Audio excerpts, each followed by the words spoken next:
നമസ്കാരം. എല്ലാ മാന്യ പ്രേക്ഷകർക്കും വെറ്റ്സ് ഇന്ത്യ പാട്ടോണം പ്രോഗ്രാമിലേക്ക് സ്വാഗതം. ഇന്ന് നമ്മളോടൊപ്പം അതിഥിയായി എത്തിയിരിക്കുന്നത് മാളവിക അനിൽകുമാറാണ്. നിരവധി റിയാലിറ്റി ഷോസിലൂടെയും അതുപോലെ തന്നെ സ്റ്റേജ് ഷോസിലൂടെയും സിനിമാ ഗാനങ്ങളിലൂടെയും നിങ്ങൾക്ക് സുപരിചിതയായിട്ടുള്ള ഒരു പ്രശസ്തമായിട്ടുള്ള ഗായികയാണ്. നമുക്കിനി കൂടുതൽ ആളുടെ വിശേഷങ്ങളിലേക്ക്. നമസ്കാരം ചേച്ചി. നമസ്കാരം. അതെ, അപ്പോൾ ആ വീഡിയോസ് ഒക്കെ സ്ഥിരം കാണുന്ന ആൾക്കാരോട് കുറെ ഞങ്ങൾ പറയാനുണ്ടാവുമല്ലോ. തീർച്ചയായിട്ടും പറയാനുണ്ട്. ബിക്കോസ് എന്റെ ഇൻസ്റ്റഗ്രാം പേജിൽ ഒരു ഭയങ്കര ഒറ്റയടിക്ക് വന്നത് ഈ ഒരു മ്യൂസിക് വീഡിയോസ് കാരണം. അത് ആക്ച്വലി എനിക്ക് പാട്ട് പഠിപ്പിക്കാന്നുള്ള ഭയങ്കര ക്രേസാണ്. എനിക്ക് പാട്ടിലേക്കാളും കൂടുതൽ ടീച്ചിങ്ങിൽ എനിക്കൊരു സ്കില്ലുണ്ടെന്ന് എനിക്ക് വളരെ ചെറുപ്പത്തിൽ തോന്നിയിട്ടുണ്ടായിരുന്നു. In my teens actually. അപ്പോൾ എനിക്ക് പഠിപ്പിക്കണം എന്നൊരു ആഗ്രഹം ഉണ്ടെങ്കിലും അതെങ്ങനെ പോസിബിൾ ആവും എന്നുള്ള ഒരു ഡൗട്ട് ഉണ്ടായിരുന്നു. അപ്പോൾ സ്റ്റാർ സിംഗർ കഴിഞ്ഞ ഉടനെ ഫസ്റ്റ് ഇന്റർവ്യൂവിൽ ഞാൻ പറഞ്ഞു എനിക്ക് ടീച്ചർ ആവണം എന്നുള്ളത്. എനിക്ക് ഓൺലൈൻ മ്യൂസിക് ടീച്ചർ. അപ്പോൾ ഓൺലൈൻ എന്ന് കേട്ടപ്പോൾ അന്ന് എല്ലാവർക്കും ഡൗട്ടാണ്. കാരണം ഇപ്പൊ കോവിഡ് വന്നപ്പോഴാണ് എല്ലാവരും ക്ലാസ് എന്താണെന്നുള്ളത് അറിയാൻ തുടങ്ങിയത്. എക്സാക്ട്ലി. അപ്പൊ ആ സമയത്ത് ശങ്കർ മഹാദേവൻ അക്കാഡമി പോലത്തെ 1-2 അക്കാഡമീസ് മാത്രമേ ഉള്ളൂ ഓൺലൈൻ.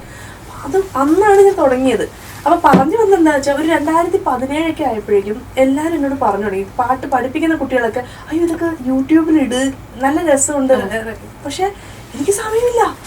ഞാനിങ്ങനെ ഓടി നടക്കുന്ന കാര്യം ഞാൻ അതിൻ്റെ ഒന്നൊരു ആവശ്യമില്ല എന്നൊക്കെ പറഞ്ഞിരുന്നു. കോവിഡ് ടൈം ആയപ്പോൾ എല്ലാവരും യൂട്യൂബിൽ ഇങ്ങനെ അപ്ലോഡ് ചെയ്തുകൊണ്ടിരിക്കുക. ഞാൻ ഒരു വീഡിയോ പോലും അപ്ലോഡ് ചെയ്തിട്ടില്ല. കാരണം ഞാൻ ആ സമയത്ത് ഡബിൾ ഷിഫ്റ്റിലാണ് വർക്ക് ചെയ്തുകൊണ്ടിരിക്കുന്നത്. കാരണം ആ സമയത്ത് ഞാൻ സീനിയറായി ആക്ച്വലി. അപ്പോൾ ഒരുപാട് പേര് എല്ലാവരും വീട്ടിൽ തന്നെ ഇരിക്കുകയല്ലേ, എല്ലാവർക്കും ക്ലാസ് എടുത്തെടുത്തെടുത്ത് പോകുന്നത്. അപ്പം ഞാൻ സത്യം പറഞ്ഞു കഴിഞ്ഞാൽ കോവിഡിന് ഒരു വീഡിയോ പോലും ഇട്ടിട്ടില്ല. അപ്പം ഈ ഒരു ഐഡിയ 2017 തൊട്ട് എല്ലാവരും പറയുന്നുണ്ടെങ്കിലും ഇട്ടിട്ടേ ഇല്ല എന്നുള്ള സത്യം. ഈ വർഷം മെയ് 30 എനിക്കൊരു ഷോ ഉണ്ടായിരുന്നു മസ്കറ്റിൽ. ആന്റണി ദാസന്റെ ഷോ ആയിരുന്നു. അവിടെ ചെന്നപ്പോൾ ഞാൻ ഒരാഴ്ച നേരത്തെ പോയി, കാരണം റിഹേഴ്സലൊക്കെ ഉള്ളതുകൊണ്ട്. അവിടെ ചെന്നപ്പോൾ എനിക്ക് ഒരു പണിയുമില്ല. കാരണം അവിടെ ഭയങ്കര ചൂടല്ലേ, രാത്രി മാത്രമാണ് റിഹേഴ്സൽ. രാവിലെ തൊട്ട് വൈകുന്നേരം വരെ എനിക്കാണെങ്കിൽ ഒറ്റയ്ക്ക് വെറുതെ ഇരുന്ന് ഒരു ശീലമില്ല. പഠിപ്പിച്ചുകൊണ്ടേയിരിക്കണം. പഠിപ്പിച്ചില്ലെങ്കിൽ എനിക്ക് ഭയങ്കര ഒരു ഭ്രാന്താ. അപ്പൊ എന്ത് ചെയ്യുന്ന അറിയാണ്ട് ഞാനൊരു 4 തരണ ഫ്രണ്ടിൽ കൂട്ടിയിട്ടു. എന്നിട്ട് അതിന് മുമ്പിൽ ഒരു ക്യാമറ വെച്ചിട്ട് കുട്ടികളെ പഠിപ്പിക്കുന്ന പോലെ ഞാൻ ശ്രീരാഗമോ എന്റെ താളം പഠിപ്പിച്ചു തുടങ്ങി. ഞാനത് ചുമ്മാ അപ്ലോഡ് ചെയ്തു. കുറച്ചു നേരം കഴിഞ്ഞ് നോക്കിയപ്പോൾ 100K വ്യൂസ്. 100K വ്യൂസ് എന്റെ ഇൻസ്റ്റാഗ്രാമിലോ. അപ്പൊ എനിക്കതൊരു ഭയങ്കര സംഭവമായി. അപ്പൊ അവിടെ നിന്ന് ഇറങ്ങുന്നതിന് മുന്നേ ഞാൻ 2 വീഡിയോ കൂടി ഇട്ടു. അത്രേ ഉള്ളൂ, കഴിഞ്ഞു. പക്ഷെ പിന്നെ ഇൻസ്റ്റഗ്രാം തുറക്കുമ്പോൾ മുഴുവൻ റിക്വസ്റ്റ് ആണ്, ആ പാട്ട് ചെയ്യൂ, ഈ പാട്ട് ചെയ്യൂ. അങ്ങനെ ഞാൻ നോക്കിയപ്പോൾ ഞാൻ കാൽക്കുലേറ്റ് ചെയ്ത് വന്നപ്പോൾ ഒരാഴ്ച 4 വീഡിയോ ചെയ്യാൻ എടുക്കുന്നുണ്ട്. എന്നാൽ പോലും അടുത്തൊരു 1.5 വർഷത്തേക്ക് ഇടാനുള്ള അത്രയും കണ്ടന്റ് ആളുകൾ തന്നെ തന്നിട്ടുണ്ട്. അപ്പൊ ഞാൻ ചെന്നൊരു കമ്മിറ്റ്മെന്റ് അല്ലേ, അങ്ങനെ ഇടാം എന്ന് വെച്ചാൽ അങ്ങനെയാണ് ആക്ച്വലി ഞാനിത് തുടങ്ങിയത്. അതെ അതെ. അപ്പൊ എനിക്ക് തോന്നുന്നു ചേച്ചിയെ കൂടുതൽ പേരും ആ ഒരു റിയാലിറ്റി ഷോയ്ക്കൊക്കെ ശേഷം കൂടുതൽ ഇപ്പൊ സ്ഥിരമായി കാണുന്നത് ഈ വീഡിയോസിലൂടെയാണ്. അതെ അതെ. കാരണം റിയാലിറ്റി ഷോന്റെ ടൈമിൽ ഒബ്വിയസ്ലി ആ ഒരു 3 റിയാലിറ്റി ഷോ ആണെങ്കിലും ആ സമയത്ത് പുറത്തിറങ്ങുമ്പോൾ ആളുകൾ തിരിച്ചറിയുക, ആളുകൾ ഫോട്ടോ എടുക്കുക, ഇത് എല്ലാവർക്കും ഉള്ള ഒരു സ്റ്റേജാണ്. അത് ഭയങ്കര സെലിബ്രിറ്റി സ്റ്റേജ്. അത് ഭയങ്കരമായിട്ട് എൻജോയ് ചെയ്തിട്ടുണ്ട്. പിന്നെ അവസാനം എനിക്ക് അയ്യോ എല്ലാവരും എന്നെ തിരിച്ചറിയണം, എനിക്ക് പ്രൈവസി ഇല്ലെന്നൊക്കെ പറഞ്ഞിട്ട് മുടി വെട്ടിയതൊക്കെ തന്നെ. പക്ഷെ അങ്ങനെ ഒരു സ്റ്റേജ് ഉണ്ടായിരുന്നു. പക്ഷെ അതിനുശേഷം എനിക്ക് തോന്നുന്നു ഇപ്പോഴാണ്. കാരണം അതിനും ഇടയിലിടയിൽ ഞാൻ ക്ലാസ്സസ് എടുക്കുന്നുണ്ട്, ഷോസ് ചെയ്യുന്നുണ്ട്. പക്ഷെ ആളുകൾ റെക്കഗ്നൈസ് ചെയ്യുന്ന എനിക്ക് തോന്നുന്നു ഈ വർഷം ഈ വീഡിയോസ് ഇട്ടതിന് ശേഷമാണ്. സാധ്യത ഇപ്പോഴാണ് തോന്നുന്നു. തീർച്ചയായിട്ടും. ആക്ച്വലി ഫേസ്ബുക്കിൽ എനിക്ക് 1.5 ലക്ഷം ആൾക്കാർ ഫോളോവേഴ്സ് ഉണ്ട്. പക്ഷേ എന്നിട്ട് പോലും ഇപ്പോൾ ഇൻസ്റ്റയിൽ വീഡിയോസ് ഇടുന്നത് ഫേസ്ബുക്കിലും കൂടെ പോകുന്നു. ഇപ്പോഴാണ് എനിക്ക് ശരിക്കും സോഷ്യൽ മീഡിയയിലുള്ള എന്താ പറയുക, ഈവൻ അത് ഹാപ്പിനെസ്സിൻ്റെ അപ്പുറത്തേക്ക് ഒരു കമ്മിറ്റ്മെൻറ്റ് എനിക്ക് ഫീൽ ആയത്. കാരണം ആസ് എ സിംഗർ ഞാൻ ഇതുകൂടെ ചെയ്യണം എന്നുള്ള ഒരു തോന്നൽ എനിക്ക് വന്നത് സോഷ്യൽ മീഡിയയിലുള്ള ആളുകളുടെ റെസ്പോൺസിലൂടെയാണ്. അത് വലിയ സന്തോഷമുള്ള കാര്യമാണ്. ഓക്കെ, അപ്പോൾ ഈ പാട്ട് നൊട്ടേറ്റ് ചെയ്യുന്നതിലേക്ക് നമുക്ക് വരാം. ഓക്കെ, കുറച്ച് നേരിട്ട് ഞാൻ നോക്കുന്നു, വളരെയധികം സുന്ദരിയായിരിക്കുന്നു. അയ്യോ, thank you so much. Thank you. ലുക്കിന്റെ പിന്നിലെ നമുക്ക് ഓണം എന്ന് പറയുമ്പോഴേ എല്ലാവരുടെയും ആ വർഷത്തെ ഏറ്റവും ഐശ്വര്യപൂർണ്ണമായിട്ടുള്ള അല്ലെങ്കിൽ സോ കോൾഡ് ഐശ്വര്യം ലുക്ക് നമ്മൾ പുറത്തേക്ക് വരുത്തുന്നത് ഓണത്തിനാണ്. അപ്പൊ ഈ വർഷത്തെ ഓണത്തിന്റെ ലുക്കിൽ ഞാൻ ഭയങ്കര സാറ്റിസ്ഫൈഡ് ആണ്. ആക്ച്വലി ഈ ഡ്രസ്സും ഓർണമെന്റ്സും എല്ലാം സെറ്റ് ചെയ്ത് തന്നത് വെറ്റ്സ് ഇന്ത്യ കരുനാഗപ്പള്ളിയാണ്. അതുപോലെ മേക്കപ്പ് ചെയ്ത് തന്നത് അനില എന്ന് പറഞ്ഞൊരു കുട്ടിയാണ്, റോണി ആൻഡ് ഗൈ കരുനാഗപ്പള്ളി. ഇവർ രണ്ടുപേരെയും എടുത്ത് പറഞ്ഞേ പറ്റില്ല. ബിക്കോസ് എനിക്ക് ഭയങ്കര സന്തോഷം, മനസ്സൊക്കെ നിറഞ്ഞു ഈ വർഷത്തെ ഓണത്തിന്റെ ലുക്കില്. തീർച്ചയായിട്ടും തീർച്ചയായിട്ടും. ആരൊക്കെ ചോദിച്ചു നിഖില വിമൽ, ഞാൻ അത്രയ്ക്ക് തള്ളണ്ട, പക്ഷെ കൊള്ളാം, കുഴപ്പമില്ല എന്നൊക്കെ. ശരിക്കും ഓണം. അതെ അതെ, തീർച്ചയായിട്ടും. ഇപ്പോഴാണ് ഓണത്തിന്റെ ഒരു മൂഡ് വന്നത്. ഓക്കെ, അപ്പോൾ നമുക്കൊരു പാട്ടായാലോ? തീർച്ചയായിട്ടും. ഏത് പാട്ടാ വേണ്ടേ, പറയൂ. എല്ലാവരും സെമി ക്ലാസിക്കലായിരിക്കും പാടാൻ പറയുന്നത്. തൽക്കാലം നമുക്കൊരു മെലഡി പാടാം അല്ലേ? ഓക്കെ. അപ്പൊ നമുക്ക് മുത്തമഴ പാടിയാലോ, ഇപ്പോഴത്തെ ലേറ്റസ്റ്റ് ഹിറ്റ് അല്ലേ. മുത്തമഴ ഇങ്ങ് കൊട്ടിത്തീരാതോ മുല്ലയിരവുകൾ പത്തിയെരിയാതോ ജനുദം മരുദം ദം ഇങ്ങ് ഉന്തൻ കയ്യിൽ സ്വർഗം പുല്ലയിരവോ സൊല്ലാവുരവോ ഇല്ല ഒരുവനെ വേണ്ടി എങ്കും ഉസിരോ കണ്ണട എന്നട പിന്നട ഇന്നും വരും എന്തൻ കഥയെ എന്തൻ കഥ ഇന്നും വരും എന്തൻ കഥയെ എന്തൻ കഥ. അടിപൊളി, താങ്ക് യു. ഗ്രേറ്റ് ആയിട്ടുള്ള സ്റ്റാർട്ട് ആയിരുന്നു. Thank you so much. ശരി, അപ്പൊ ഈ വീഡിയോസിൽ പറഞ്ഞിട്ടുള്ള പോലെ തന്നെ പാട്ടിൽ നൊട്ടേറ്റ് ചെയ്യുമല്ലോ, ഈ പാട്ടൊന്ന് നൊട്ടേറ്റ് ചെയ്യാം. ഈ പാട്ടോ ലൈവായിട്ട്? ഓക്കെ, ആക്ച്വലി ഈ പാട്ട് ഞാൻ റിയലായിട്ട് ചെയ്തിട്ടുണ്ട്. ഞാൻ ഒരു ട്യൂൺ കേൾക്കുമ്പോൾ അത് പെട്ടെന്ന് എൻ്റെ മനസ്സിൽ നൊട്ടേഷൻസ് പെട്ടെന്ന് വരുന്നതാണ്. അത് ചെറുപ്പം തൊട്ട് എങ്ങനെയാ ഒരു എല്ലാവർക്കും പറ്റുന്ന കാര്യമല്ല. അത് എനിക്കറിയില്ല, എനിക്കറിയില്ലല്ലോ എൻ്റെ ഉള്ളിൽ നിന്ന് വരുന്നത്. ഞാൻ ചെറിയ കുട്ടിയാകുമ്പോൾ ഭയങ്കര ചെറുപ്പത്തിലേ ഞാൻ പാട്ട് പഠിച്ചിട്ടുണ്ട്. അപ്പം ഞാൻ പാട്ട് പഠിച്ച് തുടങ്ങി മേ ബി ഒരു വർഷമൊക്കെ കഴിഞ്ഞു. ഞാൻ 3 വയസ്സാകുമ്പോഴേക്കും പാട്ട് പഠിച്ചു തുടങ്ങിയതാണ്. ഒരു 4-4.5 വയസ്സായപ്പോഴേക്കും ടി വിയിൽ വരുന്ന ജിംഗിൾസൊക്കെ ഞാൻ നൊട്ടേറ്റ് ചെയ്യുമായിരുന്നു. ചെറിയ ചെറിയ ജിംഗിൾസ് ആഡ്സ് ഒക്കെ ഞാൻ നൊട്ടേറ്റ് ചെയ്യുമായിരുന്നു. അപ്പോൾ എല്ലാവർക്കും അതൊരു അത്ഭുതമായിരുന്നു, ഈ കൊച്ചുകുട്ടി എങ്ങനെയാണ് ചെയ്യുന്നതെന്ന്. പക്ഷെ അതെൻ്റെ മൈൻഡിൽ ഉണ്ടായിരുന്നു. ചിലതൊക്കെ തെറ്റും, എന്നാലും ഞാൻ മാക്സിമം ശ്രമിക്കും. ഇപ്പോൾ മോഹനം ഗീതമൊക്കെ പഠിക്കുമ്പോൾ മോഹനത്തിലുള്ള ഏത് പാട്ട് വരുമ്പോഴും എനിക്ക് ഇപ്പോഴും ഓർമ്മയുണ്ട് ജയലക്ഷ്മി മധുര സ്വപ്നങ്ങളെ അപ്പം ഗപദ പദ പരീസ എന്ന് പാടുന്നത് റെക്കോർഡ് ചെയ്ത് വെച്ചിട്ടുണ്ട് അന്നത്തെ പഴയ കാസറ്റ്സിൽ. അപ്പം അങ്ങനെ എനിക്കൊരു ടാലൻറ്റ് ഉണ്ടായിരുന്നു. അതിപ്പോൾ ഞാനൊന്ന് പ്രൊജക്റ്റ് ചെയ്തെന്ന് മാത്രമേ ഉള്ളൂ. ഇപ്പോൾ മുത്തമഴയല്ലേ നൊട്ടേറ്റ് ചെയ്യാൻ പറയാം. അപ്പം മുത്തമഴ വരുമ്പോൾ ഗമ പദ മപ ഗമ ഗരി രി സ സ ഗമ പദ മപ ഗമ ഗരി രി സ സ സ സ മാ ഗമ ഗരി ഗ സ സ സ മാ മ പ മ ഗരി ഗമ ഗരി സ ഗമ പദ മ ഗമ ഗരി രി സ നീ ഗമ പദ മപ ഗമ ഗരി രി സ മാ മ പ മ ഗ സ സ ഗ സ നി ധ സ സ സ നി നി ധ മ ധ മ ഗ സ സ ഗ മ ഗരി സ ഗ സ സ സ സ സ സ സ ബ സ സ സ സ ഗ സ സ സ സ സ സ സ സ സ സ സ. Great, thank you. ഞാനും ഈ വീഡിയോസ് സ്ഥിരം ഫോളോ ചെയ്യുന്ന ആളാണ്. വിചാരിക്കുന്നത് പെട്ടെന്ന് എങ്ങനെയാ ഇത് സാധിക്കാന്ന്, പക്ഷെ ലൈവായിട്ട് കണ്ടപ്പോഴാണ് മനസ്സിലായത്. എനിക്കതൊരു എന്തോ എനിക്ക് ഭയങ്കര ഇൻട്രസ്റ്റ് ആണ് നൊട്ടേറ്റ് ചെയ്യാനായിട്ട്. ബിക്കോസ് നമ്മൾ ഇപ്പോൾ ഒരു പാട്ട് പഠിപ്പിക്കുമ്പോൾ ഞാൻ എപ്പോഴും നോക്കുന്നത് അതിന് ഒരുപാട് ഏരിയ ഉണ്ട്. അതിലൊരു ഏരിയയാണ് ടെക്നിക്കൽ കറക്ഷൻ എന്ന് പറയുന്നത്. പിന്നെ ഒന്നാണ് മോഡുലേഷൻ, ഭാവം കൊടുക്കുന്നതല്ല. അപ്പോൾ ടെക്നിക്കൽ കറക്ഷൻ ചെയ്യണമെങ്കിൽ ഓബ്വിയസ്ലി നമുക്ക് ആ പാട്ടിൻ്റെ നൊട്ടേഷൻസ് അറിഞ്ഞിരിക്കണം, ആ രാഗഭാവം അറിഞ്ഞിരിക്കണം, എന്തായിരിക്കണം ആ മ്യൂസിഷ്യൻ ഉദ്ദേശിച്ചെന്ന് അറിഞ്ഞിരിക്കണം. അപ്പോൾ അതിന് നൊട്ടേറ്റിംഗ് പവർ ഉള്ള ഒരാൾ തന്നെ ആയിരിക്കും ഏറ്റവും best choice as A teacher. അപ്പോൾ അതുകൊണ്ട് തന്നെ എനിക്ക് നൊട്ടേറ്റിംഗ് പവർ ഉള്ളപ്പോൾ തന്നെ ഞാൻ ഡിസൈഡ് ചെയ്തു ഓക്കെ എനിക്ക് ടീച്ചിങ്ങിലേക്ക് പോകാൻ പറ്റും എന്ന്. പിന്നെ എന്നാലും എനിക്കൊരു സംശയം, അത് ഞാൻ പറഞ്ഞു കൊടുക്കുന്ന ആൾക്ക് എത്രത്തോളം മനസ്സിലാവും എന്നുള്ളതാണ്. അതും കൂടെ സെറ്റായപ്പോൾ ഞാൻ വെച്ചു ഓക്കെ സെറ്റ് എൻ്റെ പ്രൊഫഷൻ ടീച്ചിങ് ആണെന്നുള്ളത്. ഓക്കെ, അപ്പോൾ നമ്മുടെ ഇൻഡസ്ട്രിയിൽ ഇപ്പോൾ ലൈവായിട്ട് പാടുന്ന അല്ലെങ്കിൽ ഇപ്പോൾ ആക്റ്റീവായിട്ട് നിൽക്കുന്നവരിൽ ഇങ്ങനെ നോട്ട്സ് മനസ്സിലാക്കി പാടുന്നവരുണ്ടോ, അല്ലെങ്കിൽ അങ്ങനെ ഒരു ഡൗട്ട് എപ്പോഴും ഫീൽ ചെയ്തിട്ടുണ്ടോ? ആക്ച്വലി എനിക്കറിയില്ല. കാരണം ഇൻഡസ്ട്രിയിൽ ഓരോ സിംഗറിനും അവരുടേതായിട്ടുള്ള ക്വാളിറ്റീസ് ഉണ്ട്. അല്ലാതെ അവരെന്തായാലും ഈ ഇൻഡസ്ട്രിയിൽ വരില്ലല്ലോ. ചിലർക്ക് ഭാവമായിരിക്കും, ചിലർക്ക് ഭയങ്കര ബ്യൂട്ടിഫുൾ ആയിട്ടുള്ള വോയിസ് ആയിരിക്കും, ചിലർക്ക് എസ്പെഷ്യലി ആ പാട്ടിന് ആ ശബ്ദം ചേരുന്നുണ്ടോ എന്നുള്ളത് മാത്രമാണ് അവിടുത്തെ ഒരു ക്രൈറ്റീരിയ എന്ന് പറയുന്നത്. അല്ലാതെ അത് നൊട്ടേറ്റ് ചെയ്യാൻ പറ്റണം അല്ലെങ്കിൽ അവർക്ക് ടെക്നിക്കൽ ബ്രില്യൻസ് വേണം ഇങ്ങനെയൊന്നുമല്ല. അപ്പം ഉണ്ടാവാം, ചിലരൊക്കെ എന്തായാലും ഉണ്ടാവും, എല്ലാവരും അങ്ങനെ ആയിരിക്കില്ലായിരിക്കും, അറിയില്ല. ബട്ട് ഞാൻ അങ്ങനെ ചിന്തിച്ചിട്ടില്ല ആക്ച്വലി.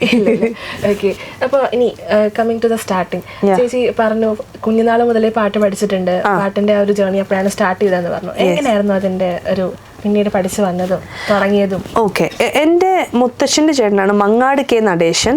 പുള്ളിക്കാരൻ കേരളത്തിലെ ഏറ്റവും കൂടുതൽ ശിഷ്യഗണങ്ങളുള്ള ഒരു മ്യൂസിഷ്യനായിരുന്നു. അപ്പോൾ എനിക്ക് തോന്നുന്നു ആ ഒരു മ്യൂസിക് പാരമ്പര്യമായിരിക്കും എനിക്ക് കിട്ടിയിട്ടുള്ളത്. എൻ്റെ മുത്തച്ഛനും ഓൾ ഇന്ത്യ റേഡിയോയിൽ ആർട്ടിസ്റ്റായിരുന്നു. ബട്ട് ആൾ കുറച്ചും കൂടെ പഠിച്ച് അങ്ങനെ ഒരു PhD ഒക്കെ എടുത്ത് ആ ഒരു രീതിയിലാണ് പോയത്. സോ ആ 2 ഏരിയയിൽ നിന്നും എനിക്ക് മ്യൂസിക് കിട്ടിയിട്ടുണ്ട്. അപ്പോൾ ചെറിയ കുട്ടിയാകുമ്പോൾ ഒരു 1.5 വയസ്സാകുമ്പോഴേക്കും ഞാൻ പാടുമായിരുന്നു. അപ്പോൾ അതെല്ലാം അവർ കാസറ്റിൽ റെക്കോർഡ് ചെയ്യുമായിരുന്നു. അപ്പോൾ എനിക്ക് ഇപ്പോൾ കേൾക്കുമ്പോൾ ഭയങ്കര അത്ഭുതമാണ്. കാരണം ഞാൻ ഇപ്പോൾ പാടിന് തന്നിട്ട് അന്ന് പാടുന്നു നമുക്ക് തോന്നിപ്പോകുന്ന രീതിയിൽ 1.5 വയസ്സിൽ ഞാൻ ആദ്യം പാടുന്നത് ചന്ദനലേപ സുഗന്ധമാണ്. അപ്പോൾ അതിന് ഞാൻ ചന്ദനലേപം കഴിഞ്ഞിട്ട് അതിൻ്റെ ബാക്ക്ഗ്രൗണ്ടും ഞാൻ എടുത്ത് പാടുന്നത്. അപ്പം അപ്പം ഞാൻ ആ ശ്രുതിയിൽ എത്തിക്കാൻ വേണ്ടിയിട്ട് ട്രൈ ചെയ്യുന്ന കാണുമ്പം അവർക്ക് മനസ്സിലായി എനിക്ക് മ്യൂസിക് ഉണ്ട് എന്നുള്ളത്. അങ്ങനെ ഒരു 3 വയസ്സായപ്പോഴേക്കും അവരെന്നെ മ്യൂസിക്കിന് ചേർത്തു. കർണാട്ടിക്കായിരുന്നു മെയിനായിട്ട്. നടേശ മുത്തച്ഛനും പഠിപ്പിച്ചിട്ടുണ്ട്. പക്ഷേ മുത്തച്ഛൻ്റെ ശിഷ്യകളാണ് എന്നെ കൂടുതൽ പഠിപ്പിച്ചിട്ടുള്ളത്. ശ്രീജ ടീച്ചറാണ് എന്നെ മെയിനായിട്ട് പഠിപ്പിച്ചിട്ടുള്ളത്, KT ശ്രീജ. അതിന് മുന്നേ സജി ടീച്ചർ, സുമൻ ടീച്ചർ, ഇവരൊക്കെ സിസ്റ്റേഴ്സ് തന്നെയാണ്. ശ്രീജ ടീച്ചറാണ് ഏറ്റവും കൂടുതൽ പഠിപ്പിച്ചിട്ടുള്ളത്. അപ്പോൾ ഇവരാണ് എന്നെ മെയിൻലി പഠിപ്പിച്ചിരിക്കുന്നത്. അതിനുശേഷം കർണാട്ടിക്കല്ലാതെ ഞാൻ മറ്റൊന്നിനും ട്രെയിൻഡ് ആയിട്ടില്ല. പക്ഷേ ഞാൻ അല്ലാതെ ഒരുപാട് കോഴ്സസ് എടുത്തു. ലൈക്ക് വോക്സോളജി കോഴ്സസ് ഞാൻ ഒരുപാട് ചെയ്തിട്ടുണ്ട്. അതുപോലെ കുട്ടികളെ പഠിപ്പിക്കാൻ വേണ്ടിയിട്ട് ചിൽഡ്രൻ സൈക്കോളജി ഞാൻ കുറച്ച് നോക്കിയായിരുന്നു. പിന്നെ ഇതല്ലാതെ ഈ വോയിസ് മോഡുലേഷനും കാര്യങ്ങളൊക്കെ വോക്സോളജിയിൽ കവർ ചെയ്യുന്നുണ്ടെങ്കിലും ഇതുമായിട്ട് അനുബന്ധപ്പെട്ട്, അതായത് നമ്മുടെ വോയിസിൽ ഇപ്പം ഒരു അറബിക് ടച്ച് എങ്ങനെ കൊണ്ടുവരാം, അതല്ലെങ്കിൽ ഹിന്ദുസ്ഥാനി ടച്ച് എങ്ങനെ കൊണ്ടുവരാം, അങ്ങനെ വോയിസ് മോഡുലേഷന് വേണ്ടിയിട്ട് ഞാൻ പലരുടെയും അടുത്ത് ക്രാഷ് കോഴ്സസ് ചെയ്തിട്ടുണ്ട്. പിന്നെ രവിക്കിരൻ്റെ കുറച്ച് ക്ലാസ്സസ് ഞാൻ അറ്റൻഡ് ചെയ്തിട്ടുണ്ട്. അങ്ങനെ ഞാൻ മാക്സിമം പഠിക്കുന്നുണ്ട്. എനിക്കത് ഇഷ്ടമാണ്. കൂടുതൽ അറിയാൻ എനിക്ക് ഭയങ്കര ആഗ്രഹമുള്ളൊരു ആളാണ്. ഇത്രയും വർക്ക് ചെയ്തിട്ട് പഠിപ്പിക്കുന്നതുകൊണ്ട് തന്നെയാണ് ഇപ്പോൾ ഉള്ളതിൽ വെച്ചിട്ട് ഏറ്റവും ബിസിയസ്റ്റ് ആയിട്ടുള്ളൊരു ഓൺലൈൻ മ്യൂസിക് ടീച്ചറായി മാറിയത്. Thank you so much. Thank U. Actually എനിക്ക് കിട്ടിയ ആദ്യത്തെ റെക്കഗ്നീഷൻ, അതായത് ടീച്ചിങ്ങിൽ 10,000 hours കവർ ചെയ്ത ഫസ്റ്റ് ടീച്ചർ എന്നുള്ള ഇന്ത്യയിൽ 10,000 hours കവർ ചെയ്തെന്നുള്ള ഫസ്റ്റ് റെക്കഗ്നീഷൻ കിട്ടിയത് എനിക്ക് ഭയങ്കര സന്തോഷമായിരുന്നു. ആൻഡ് ആ സമയത്ത് എനിക്ക് പക്ഷേ 10,000 hours കവർ ചെയ്തിട്ടും അതിന് റെക്കോർഡ് കിട്ടിയതിനേക്കാളും സന്തോഷം ആ സമയത്ത് എൻ്റെ പല കുട്ടികളും എന്നെപ്പറ്റി ഒരു ടെസ്റ്റിമോണി ഇട്ടിരുന്നു. അവർക്ക് തോന്നിയിട്ട് ഇങ്ങനെ ഇൻസ്റ്റയിലും ഫേസ്ബുക്കിലും അത് കണ്ടപ്പോൾ ഭയങ്കര ഇമോഷണലായി. ഞാൻ ഭയങ്കര കരച്ചിലൊക്കെ ആയി. കാരണം നമ്മൾ ചെയ്യുന്നതിൻ്റെ ആ റിസൾട്ട് കാണുമ്പോൾ like will be overwhelmed with happiness. എനിക്ക് തോന്നുന്നു ഈ മ്യൂസിക് പഠിപ്പിക്കുന്നതിലായി തന്നെ ഈ ജസ്റ്റ് കർണാട്ടിക് മ്യൂസിക്കിന്റെ കാര്യങ്ങൾ മാത്രം, തിയറി മാത്രം പഠിപ്പിച്ച് പോകുന്ന കുറെ ആൾക്കാരുണ്ട്. പക്ഷെ എനിക്ക് തോന്നുന്നു അതിൽ നിന്ന് വ്യത്യസ്തമാകുന്നത് കുറച്ചുകൂടി വോക്കൽ ട്രെയിനിങ് കൂടി കൊടുക്കുമ്പോഴായിരിക്കും അല്ലെ, ടെക്നിക്സും. Definitely yes. പക്ഷെ അത് മാത്രമല്ല, ഈവൻ കർണാട്ടിക് ആണെങ്കിലും ഇപ്പോൾ ഞാൻ ആദ്യം പറയുന്ന എനിക്ക് ഓൺലൈൻ മ്യൂസിക് ടീച്ചിങ് ഇഷ്ടമായിരുന്നു എന്നുള്ളത്. അത് എന്തുകൊണ്ടാണെന്ന് വെച്ച് കഴിഞ്ഞാൽ നമ്മുടെ ഇവിടുത്തെ മ്യൂസിക് പഠിപ്പിക്കുന്ന ഒരു സിസ്റ്റം ഉണ്ട്, ടീച്ചിങ് സിസ്റ്റം. അത് കർണാട്ടിക് ആയിക്കോട്ടെ, ഫിലിം സോങ് ആട്ടെ, ടീച്ചർ പാടും, കുട്ടി അത് കേട്ട് പാടും. അതാണ് കാലങ്ങളായിട്ടുള്ള ഒരു സ്റ്റൈല്, കൺവെൻഷണൽ മെത്തേഡ്. ഇതിൽ ആക്ച്വലി ആ ടീച്ചർക്ക് മാത്രമേ ഗുണമുള്ളൂ, കുട്ടിക്ക് ഗുണമില്ല. ആ റിയലൈസേഷൻ പലർക്കും ഇല്ല. കാരണം ടീച്ചറിൻ്റെ ശ്രുതി സെറ്റ് ചെയ്യുന്നു, ടീച്ചർ പാടുന്നു, ഒരു 10 പേര് ഒരുമിച്ചിരുന്ന് പാടുന്നു. അവർ ശരിക്കും ഒരു റെപ്ലിക്ക ഉണ്ടാക്കിക്കൊണ്ടിരിക്കുകയാണ് ചെയ്യുന്നത്. ടീച്ചർ എന്താണോ പാടുന്നത് അത് കേട്ട് റീപ്രൊഡ്യൂസ് ചെയ്യാന്നല്ലാതെ സ്വന്തമായിട്ട് അവർക്ക് ഒന്നും ചെയ്യാൻ പറ്റില്ല. അപ്പം ഞാൻ 2 കാര്യങ്ങളാണ് ആദ്യമേ തീരുമാനിച്ചത്. അതായത് ഈ ലോകത്ത് എവിടെയാണെങ്കിലും പാട്ട് പഠിക്കാൻ ആഗ്രഹമുള്ള കുട്ടികൾക്ക് ആ പ്രോപ്പർ മെത്തേഡ്, ആ പ്രോപ്പർ ചാനലിലൂടെയുള്ള ടീച്ചിങ് പോസിബിൾ ആക്കുക എന്നുള്ളത്. അതുകൊണ്ടാണ് ഞാൻ ഓൺലൈൻ എന്ന് പറഞ്ഞത്. രണ്ടാമത്തെ കാര്യം 1-on-1 സെഷൻ ആയിരിക്കണം എന്ന് എനിക്ക് നിർബന്ധമായിരുന്നു. കാരണം നമ്മൾ ബേസിക് സരിഗമപദനിസ ആയിരിക്കും പഠിപ്പിക്കുന്നത്. ഇതൊരു റിയാലിറ്റിയാണ്. സരിഗമപദനിസ ഞാനൊരു 10 കുട്ടികളെ പഠിപ്പിക്കുന്നെങ്കിൽ അത് 10 മെത്തേഡിലാണ്. കാരണം ഞാൻ പഠിപ്പിക്കുന്നത് ആ കുട്ടിക്ക് എങ്ങനെ കിട്ടുന്നു എന്നുള്ളത് തിരിച്ചറിയുമ്പോഴാണ് ആ കുട്ടിയിൽ എന്തൊക്കെ നമുക്ക് ചെയ്യാം എന്നുള്ളൊരു പോസിബിലിറ്റി നമുക്ക് മനസ്സിലാവുന്നത്. പിന്നെ ഓരോ സൗണ്ടും യുണീക്കാണ്. അവർക്ക് ചിലർക്ക് ഇപ്പോൾ ചില റേഞ്ചസ് ഓപ്പൺ ആയിട്ടുണ്ടാവില്ല, അല്ലെങ്കിൽ ചിലർക്ക് ഞാൻ അതിനെ നൊട്ടേറ്റ് ചെയ്ത് പറയുമ്പോഴായിരിക്കും മനസ്സിലാവുക, ചിലർക്ക് ഞാനത് 50% സ്പീഡ് കുറച്ച് വലിച്ച് പറയുമ്പോഴാണ് മനസ്സിലാവുക, ചിലർക്ക് ഞാൻ കട്ട് ചെയ്ത് എക്സാക്ട്ലി ഗ്രാസ്പിംഗ് പവർ ഡിഫറെൻ്റ് ആയിരിക്കും. അപ്പോൾ ആ കുട്ടിക്ക് ആ ഒരു മണിക്കൂറിൽ എത്രത്തോളം ട്രാൻസ്ഫോർമേഷൻ നമുക്ക് ഉണ്ടാക്കി കൊടുക്കാൻ പറ്റും, അതായിരിക്കണം നമ്മുടെ ലക്ഷ്യം. അങ്ങനെ വരുമ്പോൾ അവിടെ ഈ പറഞ്ഞ പോലെ വോക്കൽ ടെക്നിക്സും അതിൻ്റെ ഒരു വലിയ ഭാഗമാണ്. കാരണം ഇപ്പോൾ ഒരു 4 നോട്ട് മാത്രം തുറന്ന കുട്ടികളായിരിക്കും, പ്രത്യേകിച്ച് ഈ 3-4 വയസ്സിലൊക്കെ പഠിക്കാൻ പറ്റുന്ന കുട്ടികൾ. ഇവരെ കൊണ്ട് സപ്തസ്വരം പാടിക്കണമെങ്കിൽ നമുക്ക് ഈ സപ്തസ്വരത്തിൻ്റെ അപ്പുറത്ത് ആദ്യം ഈ തൊണ്ട വെച്ച് എത്രയും വലിക്കാമെന്നുള്ളതാണ് നമ്മൾ അറിയേണ്ടത്. ബിക്കോസ് വോക്കൽ കോഡ് ഈ അടഞ്ഞു തുറക്കുന്ന ഒരു മൂവ്മെൻറ്റ് മാത്രമേ വോക്കൽ കോഡിനുള്ളൂ. ഇത് വെച്ച് അവർക്ക് കൂടുതൽ പ്രഷർ അപ്ലൈ ചെയ്യാൻ പഠിപ്പിക്കുന്നതെല്ലാം ഒരു ടെക്നിക്കാണ്. So basically teaching is a different skill. അതാണ് പലർക്കും അറിയാതെ പോകുന്നത്. എനിക്കും ഏറ്റവും കൂടുതൽ അട്രാക്ഷൻ തോന്നിയത് അതുകൊണ്ടാണ് ഈ ഫീൽഡിൽ. ഓക്കെ, അപ്പൊ ഒരുപാട് പേര് ഈ സ്റ്റാർട്ട് ചെയ്തപ്പോ ഓൺലൈൻ മ്യൂസിക് ക്ലാസ് സ്റ്റാർട്ട് ചെയ്തപ്പോൾ ചോദിച്ചിട്ടുണ്ടാവും, ഓൺലൈനിലൊക്കെ പാട്ട് പഠിപ്പിച്ച ശരിയാവോ എന്ന് ചോദിച്ചിട്ടുണ്ടാവും. ഏറ്റവും ആദ്യം അയ്യോ ഈവൻ ഇപ്പോഴും ചോദിക്കാറുണ്ടെന്നുള്ളതാണ്. പക്ഷെ ആ സമയത്ത് ഓൺലൈൻ മ്യൂസിക് എന്നൊരു സംഭവമേ ഇല്ലല്ലോ. അപ്പം ആളുകൾക്ക് വളരെ ഡൗട്ട്ഫുൾ ആണ്. കാരണം എങ്ങനെയാണ് ഓൺലൈനിൽ ഇതുപോലത്തെ കാര്യങ്ങൾ അന്നാണെങ്കിൽ ഇത്ര സ്പീഡിലുള്ള ഇന്റർനെറ്റ് പോലും ഇല്ല. അത് ഭയങ്കര ഡിഫിക്കൽട്ട്, ഭയങ്കര ചാലഞ്ചിങ് ആണ്. പക്ഷേ പിന്നെ ഒരേ അവരോട് പറയണം, എന്താ കൊറോണയ്ക്കൊക്കെ മുമ്പ് വർഷങ്ങൾക്ക് മുമ്പ് ഓൺലൈൻ, അതെ 2014 എൻഡിൽ തുടങ്ങിയതാ. അപ്പം ആ സമയത്ത് ഞാൻ ആദ്യം ഫേസ് ചെയ്തൊരു ചാലഞ്ച് എന്തായിരുന്നു അറിയാം, ഇത് ഏത് പ്ലാറ്റ്ഫോമിൽ ചെയ്യാമെന്നുള്ളത്. അന്ന് ഈ വാട്സാപ്പ് കോളൊന്നും ഇല്ല, അന്നും ഇല്ല. ഐ മീൻ എനിക്ക് തോന്നുന്നു അന്ന് എനിക്ക് ഫേസ്ബുക്കിൽ ഒന്നുമില്ല. Only possibility is Google meet. പിന്നെയും ഉണ്ട്, ഗൂഗിൾ മീറ്റ് ആളുകളിലേക്ക് എത്തിയിട്ടുമില്ല. അന്നത്തെ പോസിബിലിറ്റി സ്കൈപ്പായിരുന്നു. സ്കൈപ്പിലായിരുന്നു ഞാൻ തുടങ്ങിയത്. സ്കൈപ്പിലാവുമ്പോൾ കട്ടാവില്ല, ഇടയ്ക്ക് നമുക്ക് 1 hour കണ്ടിന്യൂസ് പോവാം. പക്ഷേ താളം അടിക്കാൻ പറ്റില്ല. കാരണം നമ്മൾ ഏത്, ഇപ്പോൾ ഗൂഗിൾ മീറ്റ് ആയിക്കോട്ടെ, സൂം ആയിക്കോട്ടെ, സ്കൈപ്പ് ആയിക്കോട്ടെ, ടെലിഗ്രാം ആയിക്കോട്ടെ, ഏതിലെടുത്താലും നമ്മൾ അടിക്കുന്നതിൽ നിന്ന് ഒരു ഫ്രാക്ഷൻ കഴിഞ്ഞിട്ടല്ലേ അവിടേക്ക് റിസീവ് ആവുള്ളൂ. സോ അത് മാത്രമാണ് ഞാൻ ആദ്യം പറഞ്ഞത്. ഞാൻ അടിക്കുമ്പം മോള് താളം അടിക്കരുത്, കുട്ടി താളം അടിക്കുമ്പോൾ ഞാൻ താളം അടിക്കില്ല. അത് ഒഴിച്ചു കഴിഞ്ഞ് കഴിഞ്ഞാൽ, അതുപോലെ ഞാൻ പാടുമ്പോൾ ആ കുട്ടി തിരിച്ച് പാടരുത്. കാരണം ആ ഒരു ഗ്യാപ്പ് വരുന്നതുകൊണ്ട് നമുക്ക് മനസ്സിലാവില്ല. സോ അറ്റ് എ ടൈം രണ്ടാളും ഒരുമിച്ച് പ്രവർത്തിക്കരുത്. അതല്ലാതെ വേറെ ഒരു കുഴപ്പവും ഓൺലൈൻ ടീച്ചിങ്ങിനില്ല. ഇൻഫാക്ട് ഓൺലൈൻ ടീച്ചിങ് നമ്മുടെ സാധാരണ വളരെ ബെനിഫിഷ്യലുമാണ്. അത് ടീച്ചിങ്ങിൽ, ഐ മീൻ ഓൺലൈൻ ടീച്ചിങ്ങിൽ ഇരുന്നിട്ടുള്ള കുട്ടികൾക്ക് മാത്രം മനസ്സിലാവുന്ന ഒരു കാര്യമാണ്. ബിക്കോസ് നമുക്ക് നമ്മുടെ വീട്ടിനടുത്തുള്ള ടീച്ചേഴ്സ് അവൈലബിൾ ആയിരിക്കും. പക്ഷെ എപ്പോഴും അത് ഏത് സബ്ജക്റ്റിലാണെങ്കിലും ദി ബെസ്റ്റ് ടീച്ചേഴ്സ് പുറത്തുണ്ട്. അവരിൽ നിന്ന് നമുക്ക് കിട്ടുന്ന ഒരു ഇൻഫർമേഷൻ അത് വളരെ വലുതാണ്. പഠിക്കുക, നോളജ് ഉണ്ടാക്കുക എന്നുള്ളത് ഒരു മനുഷ്യനെ സംബന്ധിച്ചിടത്തോളം ഏറ്റവും ഇമ്പോർട്ടൻ്റ് ആയിട്ടുള്ള കാര്യത്തിലാണ്. സോ അത് ബെസ്റ്റ് സോഴ്സിൽ നിന്ന് കിട്ടാൻ ഓൺലൈൻ മെത്തേഡ് തന്നെയാണ് ഏറ്റവും ഉത്തമം. അതെ, ദൂരം ഒരിക്കലും ഒരു പ്രശ്നമാവരുത്. അതെ, തീർച്ചയായിട്ടും ദൂരം ഒരിക്കലും ഒരു പ്രശ്നമാവരുത്. ദൂരം ഒട്ടും പ്രശ്നമല്ലല്ലോ അല്ലേ, എല്ലാം എബ്രോഡുള്ള കുട്ടികളല്ലേ. അതെ ഇപ്പം ഒരുപാട് പ്ലാറ്റ്ഫോംസ് ആയി. ഇപ്പം എന്ന് വെച്ചാൽ ആ സ്കൈപ്പ് ചില സ്ഥലങ്ങളിൽ ബാൻ ചെയ്തപ്പോൾ അവിടെ ബോട്ട് ടീമിൽ സ്റ്റാർട്ട് ചെയ്തു. ഇപ്പം സ്കൈപ്പ് മാറി അവിടെ ടീംസ് ആയി. അപ്പം ഞാനത് മാറ്റി ഗൂഗിൾ മീറ്റിലാക്കി. പല പ്ലാറ്റ്ഫോമിലാണ് പല രാജ്യങ്ങളിലേക്കും പോകുന്നത്. ഈസിയാണ്. അതെ, മാത്രമല്ല ഇപ്പോൾ എനിക്ക് ഒരു അഡ്വാൻറ്റേജ് എന്താണെന്ന് അറിയാം. എനിക്ക് ഏറ്റവും അഭിമാനം തോന്നുന്നത്, ഞാൻ തുടങ്ങിയത് വെറും 2 കുട്ടികളെ വെച്ചിട്ടാണ്. കാരണം ഇതിലൊരു വിശ്വാസം വേണ്ടേ ആളുകൾക്ക്. അപ്പോൾ 2 കുട്ടികളിൽ നിന്ന് തുടങ്ങിയതിന് ശേഷം എല്ലാ സമയം നോക്കുമ്പോഴും ഒരു 100+ സ്റ്റുഡൻസ് എന്നുള്ള രീതിയിൽ ഇപ്പോഴും ഉണ്ടാവും. ഒരു 110-120 സ്റ്റുഡൻസ് ഉണ്ടാവും 1-on-1 സെഷനിൽ. ഏജ് ഗ്രൂപ്പ് എങ്ങനെയാ? ഒരു ഏജിനൊരു പ്രശ്നമേ ഇല്ല. ഏറ്റവും യങ്ങസ്റ്റ് സ്റ്റുഡൻറ്റ് എനിക്ക് തോന്നുന്നു 4 വയസ്സാണ്. ഏറ്റവും ഓൾഡസ്റ്റ് എന്ന് പറയാൻ പറ്റില്ല, എന്നാലും ഏറ്റവും ഉള്ള ആള് ഇപ്പം 65 കഴിഞ്ഞ് 66 നിൽക്കുകയാണ്. അപ്പോൾ എല്ലാ പ്രായത്തിലും ഉണ്ട്. ആൻഡ് ഇതിൽ ഏജിനെക്കാളും എനിക്ക് ബുദ്ധിമുട്ട് ഫീൽ ചെയ്യാറുണ്ട് എപ്പോഴെങ്കിലും? ഒരു ബുദ്ധിമുട്ടുമില്ല. എന്താ ഞാൻ പറഞ്ഞില്ല, ഓരോരുത്തരും നമ്മൾ ഓരോ രീതിയിലാണ് ഹാൻഡിൽ ചെയ്യേണ്ടത്. കുട്ടികളെ ആകുമ്പോൾ നമുക്കുള്ള ചാലഞ്ച് ഈ പറഞ്ഞവർ അവരുടെ വോക്കൽ റേഞ്ച് എക്സ്പാൻഡ് ചെയ്യുക എന്നുള്ളതാണ്.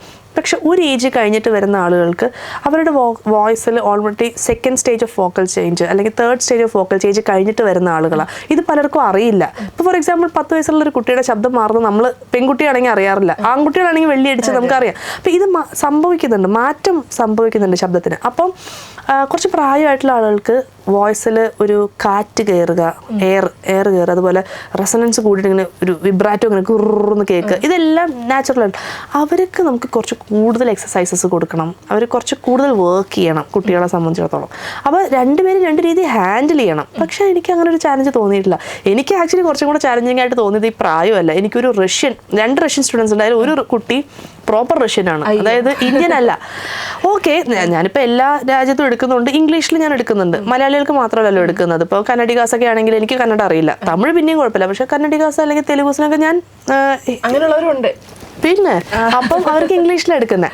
പക്ഷെ റഷ്യൻ ഒരു ചാലഞ്ച്, റഷ്യക്കാർക്ക് ഇംഗ്ലീഷ് അറിയില്ല. അപ്പൊ ഈ പെട്ടു. അപ്പൊ എന്താന്ന് വെച്ചാൽ അതാണ് ഏറ്റവും രസം. ട്രാൻസ്ലേറ്റർ വെച്ചിട്ടാണ് ക്ലാസ് എടുക്കുന്നത്. ഞാൻ ഇവിടെ നിന്ന് ഇംഗ്ലീഷിൽ പറയുന്നത് റഷ്യനിൽ അങ്ങോട്ട് പോകും, അവിടെ നിന്ന് റഷ്യനിൽ പറയുന്നത് ഇംഗ്ലീഷിൽ ഇങ്ങോട്ട് വരും. അങ്ങനെ ഈ റഷ്യ എങ്ങനെയായിരിക്കും ചേച്ചിയുടെ അടുത്തേക്ക് എത്തിയത് റഷ്യക്കാര്? സത്യം പറഞ്ഞാൽ എനിക്കറിയില്ല. എൻ്റെ കുട്ടികളുടെ വീഡിയോ കണ്ടു എന്നാണ് പറഞ്ഞത്. പക്ഷെ ആ കുട്ടികളുടെ വീഡിയോ എങ്ങനെ അവരിലേക്ക് എത്തിയെന്നൊന്നും സത്യം പറഞ്ഞാൽ എനിക്കറിയില്ല. ആ കുട്ടിക്ക് പഠിക്കേണ്ടത് ആക്ച്വലി ഹിന്ദി സോങ് സോങ്സ് ആണ്. അപ്പം ഞാൻ വിചാരിച്ചു നല്ലതല്ലേ. സ്പെഷ്യലൈസ്ഡ് ആയിട്ടുള്ള ക്ലാസ്സസ് ആണോ സിനിമ സോങ്സിന് വേണ്ടിയിട്ട്? ഫിലിം സോങ്ങിന് വേണ്ടി മാത്രം എടുക്കാറുണ്ട്. പക്ഷെ ആ കുട്ടിക്ക് കർണാട്ടിക്കും ഞാൻ എടുക്കുന്നുണ്ട് കേട്ടോ. കുട്ടിയല്ല, ആക്ച്വലി കുറച്ച് ഏജുള്ള കുട്ടിയാണ്, എന്നാലും ഞാൻ എല്ലാവരും കുട്ടികളാണ്. അയ്യോ, ഞാൻ ഈ 50-55 വയസ്സുള്ള ആൾക്കാരെയൊക്കെ സംസാരിച്ചുകൊണ്ടിരിക്കുമ്പോൾ ഞാൻ പറയും മോനെ അത്, പിന്നെ കുറച്ച് കഴിയുമ്പോൾ ഞാൻ എന്തൊക്കെയാണ് കാണിക്കുന്നത്. പക്ഷെ ആ സമയത്ത് അങ്ങനെയാണ്. എന്നിട്ട് ഞാൻ പറയാം, അല്ലാത്ത സമയത്ത് ഞാൻ ചേട്ടാന്ന് വിളിക്കാം, ചേച്ചിന്ന് വിളിക്കാം, ആൻറ്റിന്ന് വിളിക്കും. അല്ല പെട്ടെന്ന് പറയുമ്പോൾ മോളെ അത് ഒന്ന് ശരിയാക്ക്, നമുക്കറിയാതെ വരുന്നതാണ്. ടീച്ചർ എന്ന് പറഞ്ഞു കഴിഞ്ഞാൽ അതല്ലേ. അപ്പൊ ശരിക്കും സംസാരിക്കുമ്പോൾ എനിക്കൊരു ഒരു പക്ക ഒരു ടീച്ചറിനെ കാണാൻ പറ്റുന്നുണ്ട് ഇവിടെ. Thank you. അപ്പൊ അതുകൊണ്ട് തന്നെ ആയിരിക്കും കൂടുതലും സക്സസ്ഫുൾ ആയിട്ട് ഇങ്ങനെ മുന്നോട്ട് പോകാൻ സാധിക്കുന്നത്. കുട്ടികളുടെ എണ്ണം കൂടട്ടെ. Thank you so much. Thank you. അക്കാഡമിയുടെ പേരും കൂടെ ജസ്റ്റ്. എൻ്റെ അക്കാഡമിയുടെ പേര് സ്വര എന്നാണ്. Swara Siddhi Vikas arts academy. അതാണ്. അത് എൻ്റെ തന്നെ ഒരു സ്റ്റുഡൻറ്റിൻ്റെ അമ്മ ഇട്ട പേരാണ്. അതും പറയണം, രശ്മി ചേച്ചിയാണ് ഈ പേരിട്ടത്. കാരണം സിദ്ധി വികാസ് എന്ന് പറയുമ്പോൾ നമുക്ക് ഓക്കെ സിദ്ധി വികസിപ്പിക്കുന്നു, പക്ഷെ എൻ്റെ 2 മക്കളുടെയും പേര് അതിനകത്ത് ഒളിച്ചിരിക്കുന്നു എന്നുള്ളതാണ്, സിദ്ധാന്ത് സാവിനി. അപ്പം അത് ചേർത്തിട്ട് ചേച്ചി തന്നെ ഉണ്ടാക്കിയ ഒരു അടിപൊളി പേരാണ് സ്വര. പഴകിയ പേരല്ല. അത് ചേർന്ന് വന്നപ്പോൾ Swara. It's a very nice name. And അതിൽ കുറച്ച് ടീച്ചേഴ്സ് ഉണ്ട് എനിക്ക്. പക്ഷേ എന്താണെന്ന് വെച്ച് കഴിഞ്ഞാൽ ഞാൻ അങ്ങനെ ആഡ് കൊടുക്കുന്ന ഒരാളല്ല എൻ്റെ അക്കാഡമിക്ക്. കാരണം അല്ലാതെ തന്നെ ഇഷ്ടംപോലെ സ്റ്റുഡൻസ് ഉണ്ട്. അപ്പോൾ പക്ഷെ വരുന്ന കുട്ടികൾ എൻ്റെ സ്റ്റുഡൻസ് പാടുന്നത് കേട്ടിട്ട് വരുന്നവരായതുകൊണ്ട് കൂടുതൽ സ്റ്റുഡൻസ് എനിക്ക് തന്നെയാണ്. ടീച്ചേഴ്സിന് കുട്ടികളുണ്ട്, ഇല്ല എന്നല്ല. പക്ഷെ അവരും കുറച്ച് കഴിയുമ്പോൾ എൻ്റെ ക്ലാസ് വേണമെന്ന് പ്രിഫർ ചെയ്തിട്ട് വരുന്നൊരു ടെൻഡൻസിയാണ്. ചിലപ്പോൾ മാറും, പക്ഷെ അങ്ങനെയാണ്. ഓക്കെ. അപ്പോൾ ഇനി നമുക്ക് ആ ഒരു വലിയൊരു സെഗ്മെന്റ് ചേച്ചിയുടെ പറയാനാണെങ്കിൽ റിയാലിറ്റി ഷോയിലെ എക്സ്പീരിയൻസും കാര്യങ്ങളൊക്കെ തന്നെയായിരിക്കും. അതെ. അപ്പോൾ അതിന്റെ ഇടയിൽ റീസെന്റ് ആയിട്ട് ഒരു സംഭവം നടന്നതെന്ന് വെച്ചാൽ ഇന്ത്യ ബുക്ക് ഓഫ് റെക്കോർഡ്സിൽ കയറി. യെസ്, ഏറ്റവും കൂടുതൽ കോമ്പറ്റീഷൻസ് ജയിച്ചു എന്നുള്ള എന്നെ പറഞ്ഞത് എന്താണ്, റിയാലിറ്റി ഷോ തൊഴിലാളിയായി. അയ്യോ സത്യം. കാരണം ആക്ച്വലി സ്പീക്കിംഗ് എനിക്കതൊരു പുതിയ അറിവായിരുന്നു. കാരണം ഗന്ധർവ സംഗീതം ജൂനിയർ ആണ് എൻ്റെ first reality show. Junior obviously. ആ സമയത്താണ് നജീമേട്ടൻ സ്റ്റാർ സിംഗർ സീസൺ 2 വന്നിട്ട് അടിച്ച് കയറി. അത് ഭയങ്കര പീക്കിലെത്തിയ സ്റ്റാർ സിംഗർ ആയിരുന്നു. എന്നിട്ട് പോലും എൻ്റെ ഗന്ധർവ സംഗീതം ജൂനിയറിന് നല്ല വ്യൂവർഷിപ്പ് ഉണ്ടായിരുന്നു. 2007. അത് കഴിഞ്ഞു. അതിൻ്റെ അനുബന്ധമായിട്ട് ഇപ്പോൾ ജയിക്കുന്ന കുട്ടികൾ സിനിമയിൽ പാടുന്നു, ഇങ്ങനെയുള്ള കാര്യങ്ങളൊക്കെ നടക്കുന്നുണ്ട്. യേശുദാസ് സാറിൻ്റെ മുന്നിൽ പാടുന്നു, ഷോസ് ചെയ്തതൊക്കെ ഉണ്ട്. പക്ഷെ അപ്പോഴും എൻ്റെ വീട്ടുകാർ വളരെ സ്ട്രിക്റ്റ് ആയിരുന്നു. അവർ പറഞ്ഞു പാട്ടൊക്കെ ഓക്കെ, പക്ഷേ പഠിത്തമായിരിക്കണം മെയിൻ. ബിക്കോസ് നിനക്ക് എപ്പോഴെങ്കിലും പാട്ടിലേക്ക് തിരിയണം എന്ന് തോന്നിയാലും നിനക്കൊരു സ്ട്രോങ് ബാക്ക്ഗ്രൗണ്ട് വേണം. ഒരു ബാക്ക് ബോൺ ഇല്ലെങ്കിൽ ചിലപ്പം മ്യൂസിക്കിൽ വരുമ്പോൾ എല്ലാ പാരൻസിനും ഉള്ള ഒരു കൺസേൺ തന്നെയാണ് എത്രത്തോളം സക്സസ്ഫുൾ ആവും, ഒറ്റ മോളാണ് എന്നുള്ളത്. അങ്ങനെ ഞാൻ അതിന് ആ ഒരു ആശങ്ക എങ്ങനെയായിരിക്കും അന്ന് കോപ്പപ്പ് ചെയ്യാൻ വേറൊന്നുമില്ല, പഠിക്കുക എന്നുള്ളത് മാത്രമേ ഉള്ളൂ. അല്ലെങ്കിൽ വീട്ടിൽ നിൽക്കാൻ പറ്റില്ല. അങ്ങനെ ഞാൻ ഈവൻ പാട്ടുപാടി നടന്നു പറയാലോ.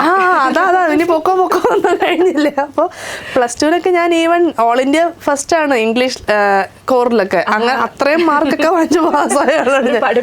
പഠിപ്പിയായിരുന്നു. PCM-നൊക്കെ മറ്റേ നാഷണൽ റാങ്ക് സ്കോളർഷിപ്പ് ഒക്കെ ഉണ്ടായിരുന്നു. ഒരു കാര്യമില്ല. എന്നിട്ട് അത് കഴിഞ്ഞ് അതെല്ലാം ഉപേക്ഷിച്ചപ്പോൾ അത് കഴിഞ്ഞ് ഞാൻ ആക്ച്വലി എഞ്ചിനീയറിംഗിന് ചേർന്നു. എഞ്ചിനീയറിംഗ് ഫസ്റ്റ് ഇയറിൽ വരുമ്പോഴാണ് ഗന്ധർവ സംഗീതം ടീൻസ് വരുന്നത്. അപ്പോൾ അത് ആക്ച്വലി ടീൻസിലേക്ക് വന്നത് ഈ ജൂനിയറിന്ന് ജയിച്ചത് കൊണ്ടാണ്. കാരണം ടീൻസ് ഒരു സ്പെഷ്യൽ പ്രോഗ്രാം ആയിരുന്നു. ആ ഗന്ധർവ സംഗീതം തുടങ്ങിയിട്ട് 10 വർഷമായതുകൊണ്ടും യേശുദാസ് സാറിൻ്റെ പിറന്നാളായതുകൊണ്ടും ആ സമയത്ത് അതുവരെയുള്ള വിന്നേഴ്സും ഫൈനലിസ്റ്റും പിന്നെ മറ്റ് റിയാലിറ്റി ഷോസിൽ ഉണ്ടായ കുട്ടികളും തമ്മിലുള്ളൊരു കോമ്പറ്റീഷൻ ആയിരുന്നു. കുറച്ചുകൂടെ ടൈറ്റ് ആയിരുന്നു. അതിലാണ് ഞാൻ സെക്കൻഡ് ടൈം വിന്നർ ആവുന്നത്. അതിലും കൂടെ വിന്നറായപ്പോൾ ഞാൻ ചോദിച്ചു, 2 റിയാലിറ്റി ഷോ വിന്നറായി, നമ്മൾ പരിപാടി നിർത്തി, ഇനി ഒരു പരിപാടി ഇല്ലാന്നുകൊണ്ട് പിന്നെയും എഞ്ചിനീയറിംഗിൽ തന്നെ കോൺസെൻട്രേറ്റ് ചെയ്തു. അത് കഴിഞ്ഞ് ആക്ച്വലി ഇതാണ് നിമിത്തം എന്ന് പറയുന്നത്. എഞ്ചിനീയറിംഗ് കഴിഞ്ഞ സമയത്ത് മുത്തച്ഛനായിരുന്നു എൻ്റെ പാട്ടിൻ്റെ എല്ലാം നോക്കിക്കൊണ്ടിരുന്നത്. മുത്തച്ഛൻ്റെ ഒരു വിയോഗത്തിൽ ഞാൻ പെട്ടെന്ന് എനിക്ക് ഭയങ്കര ഷോക്കായി. ഞാൻ പാട്ടൊക്കെ നിർത്തി. ഒരു 1.5 വർഷം പാടിയിട്ടില്ല. ഫുൾ ടൈം ആ എഞ്ചിനീയറിംഗ് കഴിഞ്ഞ ഉടനെ ഗേറ്റിന് പ്രിപ്പറേഷന് പോയി. ഗേറ്റ് എഴുതുന്ന സമയത്താണ് സ്റ്റാർ സിംഗർ കോൾ ഫോർ ചെയ്യുന്നത്. അപ്പം ഞാൻ പാട്ടിലേക്ക് തിരിച്ചു വരാൻ വേണ്ടിയിട്ട് എല്ലാവരും കൊണ്ടു തള്ളി വിട്ടതാണ് സ്റ്റാർ സിംഗറിൽ. സ്റ്റാർ സിംഗർ സെമി ഫൈനലൊക്കെ ആയപ്പോഴേക്കും ഗേറ്റിൻ്റെ റിസൾട്ട് വന്നു. എനിക്ക് അമൃതയിൽ M.Tech സീറ്റും കിട്ടി. അവിടെയാണ് കൺഫ്യൂഷൻ തുടങ്ങുന്നത്. ഇനി സ്റ്റാർ സിംഗർ കണ്ടിന്യൂ ചെയ്യണോ അതോ അമൃതയിൽ പോകണം? കാരണം ഈ സീറ്റ് പോയി ഗേറ്റിന് കിട്ടിയതല്ലേ. അങ്ങനെ പോയി ജോയിൻ ചെയ്തു. പക്ഷെ ക്ലാസ്സിൽ പോയില്ല. ജോയിൻ ചെയ്തിട്ട് തിരിച്ചു വന്നു. ഇവിടെ വന്നപ്പോൾ നേരെ ഞാൻ ജയിച്ചു കഴിഞ്ഞപ്പോൾ വീട്ടുകാർ വന്നു, എന്നാൽ നമുക്ക് തിരിച്ച് പോവാം, നമുക്ക് M.Tech ചെയ്യാം. അവിടെ ഞാൻ പറഞ്ഞു മതി. കാരണം 3 റിയാലിറ്റി ഷോ ഞാൻ ജയിച്ചു. ആൻഡ് എസ്പെഷ്യലി സ്റ്റാർ സിംഗർ എന്ന് പറയുന്നത് ഒരു മലയാളിയെ സംബന്ധിച്ചിടത്തോളം ദി അൾട്ടിമേറ്റ് സ്റ്റേജാണ്. എന്തൊക്കെ പറഞ്ഞാലും ഞാൻ ഏഷ്യാനെറ്റ് തരുന്ന പോലൊരു പ്ലാറ്റ്ഫോം പിന്നെ കിട്ടില്ല. അങ്ങനെ ഞാൻ പറഞ്ഞു ഓക്കെ, ഇനി പരിപാടി മതി, ഇനി എനിക്ക് മ്യൂസിക് തന്നെ പോകണം, എനിക്ക് ഓൺലൈൻ ടീച്ചിങ്ങിന് പോകണം, എനിക്ക് അതിൻ്റെ പോസിബിലിറ്റീസ് നോക്കണം എന്നൊക്കെ പറഞ്ഞു. അത് കഴിഞ്ഞപ്പോഴേക്കും പിന്നെ ഈ പറഞ്ഞ പോലെ ഞാൻ റിയാലിറ്റി ഷോയിൽ തന്നെ മെൻറ്ററായിട്ട് വരുന്നു. ഗ്രൂമിങ് സെഷൻ ഭയങ്കരമായിട്ട്, ഈവൻ സ്റ്റാർ സിംഗർ ജൂനിയർ ഞാൻ ഒറ്റയ്ക്കായിരുന്നു ഗ്രൂം ചെയ്തത് ഒരു പകുതിയോളം. പിന്നെ ഒരു ആളും കൂടി ഉണ്ടായിരുന്നു, ഞങ്ങൾ രണ്ടുപേരും കൂടെ. അത്രയും ഡിഫിക്കൽട്ടായിരുന്നു. പിന്നെ ഈ സ്റ്റാർ സിംഗർ സീസൺ 9 വന്നു, 10 കുറച്ച് ആളുണ്ടായിരുന്നു. അപ്പോഴേക്കും ഞാൻ ശരിക്കും ഒരു റിയാലിറ്റി ഷോ തൊഴിലാളിയായി മാറിക്കഴിഞ്ഞു. അപ്പോഴാണ് എനിക്ക് ഈ റിയാലിറ്റി ഷോ ജയിച്ച് ഏറ്റവും കൂടുതൽ ടൈറ്റിൽ വിന്നർ എന്നുള്ളതിൻ്റെ ഇത് വരുന്നത്, ഇന്ത്യ ബുക്ക് ഓഫ് റെക്കോർഡ്സ് വരുന്നത്. എന്നിട്ട് അവർ പറഞ്ഞു അത് എന്നായിരുന്നു കിട്ടിയത്? ഒരു 8 മാസമായെന്ന് തോന്നുന്നു. 8 മാസമായെന്ന് തോന്നുന്നു. അത് നമുക്കറിയില്ലല്ലോ, അപ്ലൈ ചെയ്യാൻ അറിയില്ലല്ലോ. എന്നിട്ട് അവർ പറഞ്ഞു ഇത് നമുക്ക് ലിംക ബുക്ക്. ഞാൻ എന്തിനു മതി, ഞാനൊന്നും ചിന്തിക്കണില്ലല്ലോ. ഇപ്പോൾ മറ്റേ വീഡിയോസ് ഇടുമ്പം അതിൻ്റെ അടിയിൽ സ്ഥിരം കുറേ കമൻസ്, എല്ലാ വീഡിയോൻ്റെ അടിയിലും, എസ്പെഷ്യലി ഫേസ്ബുക്കിൽ, ഈ കുട്ടീനെ റിയാലിറ്റി ഷോ ജഡ്ജായിട്ട് കൊണ്ടിരുത്തു, ഈ കുട്ടീനെ ജഡ്ജായിട്ട് കൊണ്ടിരുത്തു. ഞാൻ ഇനിയിപ്പോൾ ജഡ്ജായിട്ടും കൂടെ പോയി ഇരുന്ന് കഴിഞ്ഞാൽ, ആക്ച്വലി അത് നടക്കില്ല, എന്നാലും ജഡ്ജായിട്ട് പോയി ഇരുന്ന് കഴിഞ്ഞാൽ പിന്നെ കറക്റ്റ് റിയാലിറ്റി ഷോ തൊഴിലാളിയായി, ജനിച്ചപ്പോൾ തൊട്ട് മരിക്കുന്ന റിയാലിറ്റി ഷോയിൽ എന്നൊരു പേരാവും. അപ്പം അങ്ങനെ ഒരു ഇത് ഇൻട്രസ്റ്റ് ഇല്ല അങ്ങനെ പോയിരിക്കണമെന്ന്? ആക്ച്വലി ഇൻട്രസ്റ്റിന് കുറവൊന്നുമില്ല, because judging is the same thing. Actually ഞാനിപ്പം ഒരു പാട്ട് എൻ്റെ ക്ലാസ്സിൽ ഒരു കുട്ടി പാടിയിട്ട് ഞാൻ ആ കുട്ടീനെ എങ്ങനെ അത് കറക്റ്റ് ചെയ്യുന്നു, ആ സെയിം തിങ് ആണ് ഒരു റിയാലിറ്റി ഷോയിൽ ജഡ്ജ് ചെയ്യുന്നത്. ആ ഒരു സമയം 5 മിനിറ്റ് ആ കുട്ടി എങ്ങനെ പാടുന്നു എന്നുള്ളത്. പക്ഷെ ജഡ്ജിങ്ങിനേക്കാളും if I have a choice, എനിക്ക് ജഡ്ജിങ്ങിനേക്കാളും ഇഷ്ടം ആ കുട്ടിയെ 2 ദിവസം ഗ്രൂം ചെയ്ത് ആ കുട്ടീനെ മാക്സിമം നന്നാക്കി അതിനുശേഷം ആ കുട്ടി പാടുമ്പോൾ ജഡ്ജായിട്ടിരുന്നിട്ട് എനിക്ക് കറക്റ്റ് ചെയ്യാം. ഐ മീൻ എനിക്ക് ജഡ്ജായിട്ടിരുന്നിട്ട് വെറുതെ ആ കുട്ടിയുടെ മോളെ അത് പോയി ഇത് പോയി എന്ന് പറയണത് നല്ലത്, ആ പോയതിനെ എങ്ങനെ ശരിയാക്കാം എന്നുള്ളത് നോക്കി അവരുടെ ആ ജേർണിയിലൊരു ഭാഗമായിട്ട് അവരെ ശരിയാക്കുന്നതിലാണ് എനിക്ക് സന്തോഷം. ഈവൻ എനിക്ക് ജഡ്ജായിട്ടിരുന്നില്ലെങ്കിലും ബാക്ക് സ്റ്റേജിൽ ഇരുന്നാലും ഐ എം വെരി ഹാപ്പി. ആ കുട്ടിയുടെ കരിയറിൽ കുറച്ചും കൂടെ നന്നായി എന്ന് കണ്ടാൽ I will be the most happiest person. Okay, അപ്പോൾ ജഡ്ജിങ്ങിനെക്കാട്ടിയും കുറച്ചുകൂടി ഗ്രൂമിംഗ് ആണ് താല്പര്യം, പഠിപ്പിക്കില്ല? എനിക്ക് ജഡ്ജിങ് ഇഷ്ടമാണ്, ജഡ്ജിങ് ഓഫ് കോഴ്സ് ഇഷ്ടമാണ്. പക്ഷെ എനിക്ക് തോന്നുന്നു ഇപ്പോഴത്തെ, ഐ മീൻ അങ്ങനെയല്ല പറയണത്, ഇപ്പോഴത്തെ ജഡ്ജ് ആവാനുള്ളൊരു ക്രൈറ്റീരിയ എന്ന് എനിക്ക് തോന്നുന്നത് ഒരുപാട് ഫിലിമിൽ പാടിയ അല്ലെങ്കിൽ ഒരു ഫിലിം പ്ലേബാക്ക് സിംഗറാണ് ജഡ്ജ് ആവാനുള്ളൊരു ക്രൈറ്റീരിയ ഇപ്പോൾ ഉള്ളത്. ഞാൻ അങ്ങനെ ഫിലിമിൽ ഒരുപാട് കോൺസെൻട്രേറ്റ് ചെയ്തിട്ടുള്ളൊരു വ്യക്തിയല്ല. ബിക്കോസ് എനിക്ക് ഈ പറഞ്ഞ പോലെ ടീച്ചിങ് ആയിരുന്നു കൂടുതൽ. ഓഫ് കോഴ്സ് എൻ്റെ ലൈഫിൽ വന്നിട്ടുള്ള പാട്ടുകളൊക്കെ ഞാൻ കുറച്ച് സെലക്റ്റീവ് ആണെങ്കിലും ഞാൻ പാടിയിട്ടുണ്ട്, എനിക്കും ഹിറ്റ്സ് ഉണ്ട്. പക്ഷെ ഞാൻ അങ്ങനെ ഫിലിം പ്ലേബാക്ക് സിംഗിങ്ങിൽ അങ്ങനെ ഒരുപാട് കോൺസെൻട്രേറ്റ് ചെയ്തിട്ടുള്ളൊരു വ്യക്തിയല്ല. ഇപ്പോൾ ഇന്നാണെങ്കിൽ പോലും എനിക്ക് എല്ലാ ദിവസവും ഒരു പാട്ട് കിട്ടുന്ന രീതിയിൽ ഞാൻ ഫിലിം പ്ലേബാക്ക് സിംഗർ ആയാൽ പോലും I will be choosing my teaching over that, because എനിക്ക് ടീച്ചിങ് അത്രയും ഇഷ്ടമാണ്. അപ്പോൾ ജഡ്ജ് എന്നുള്ള ക്രൈറ്റീരിയ ഒരു ഫിലിം പ്ലേബാക്ക് സിംഗർ ആണെങ്കിൽ ഒരിക്കലും ഞാൻ അങ്ങനെ ആവില്ല.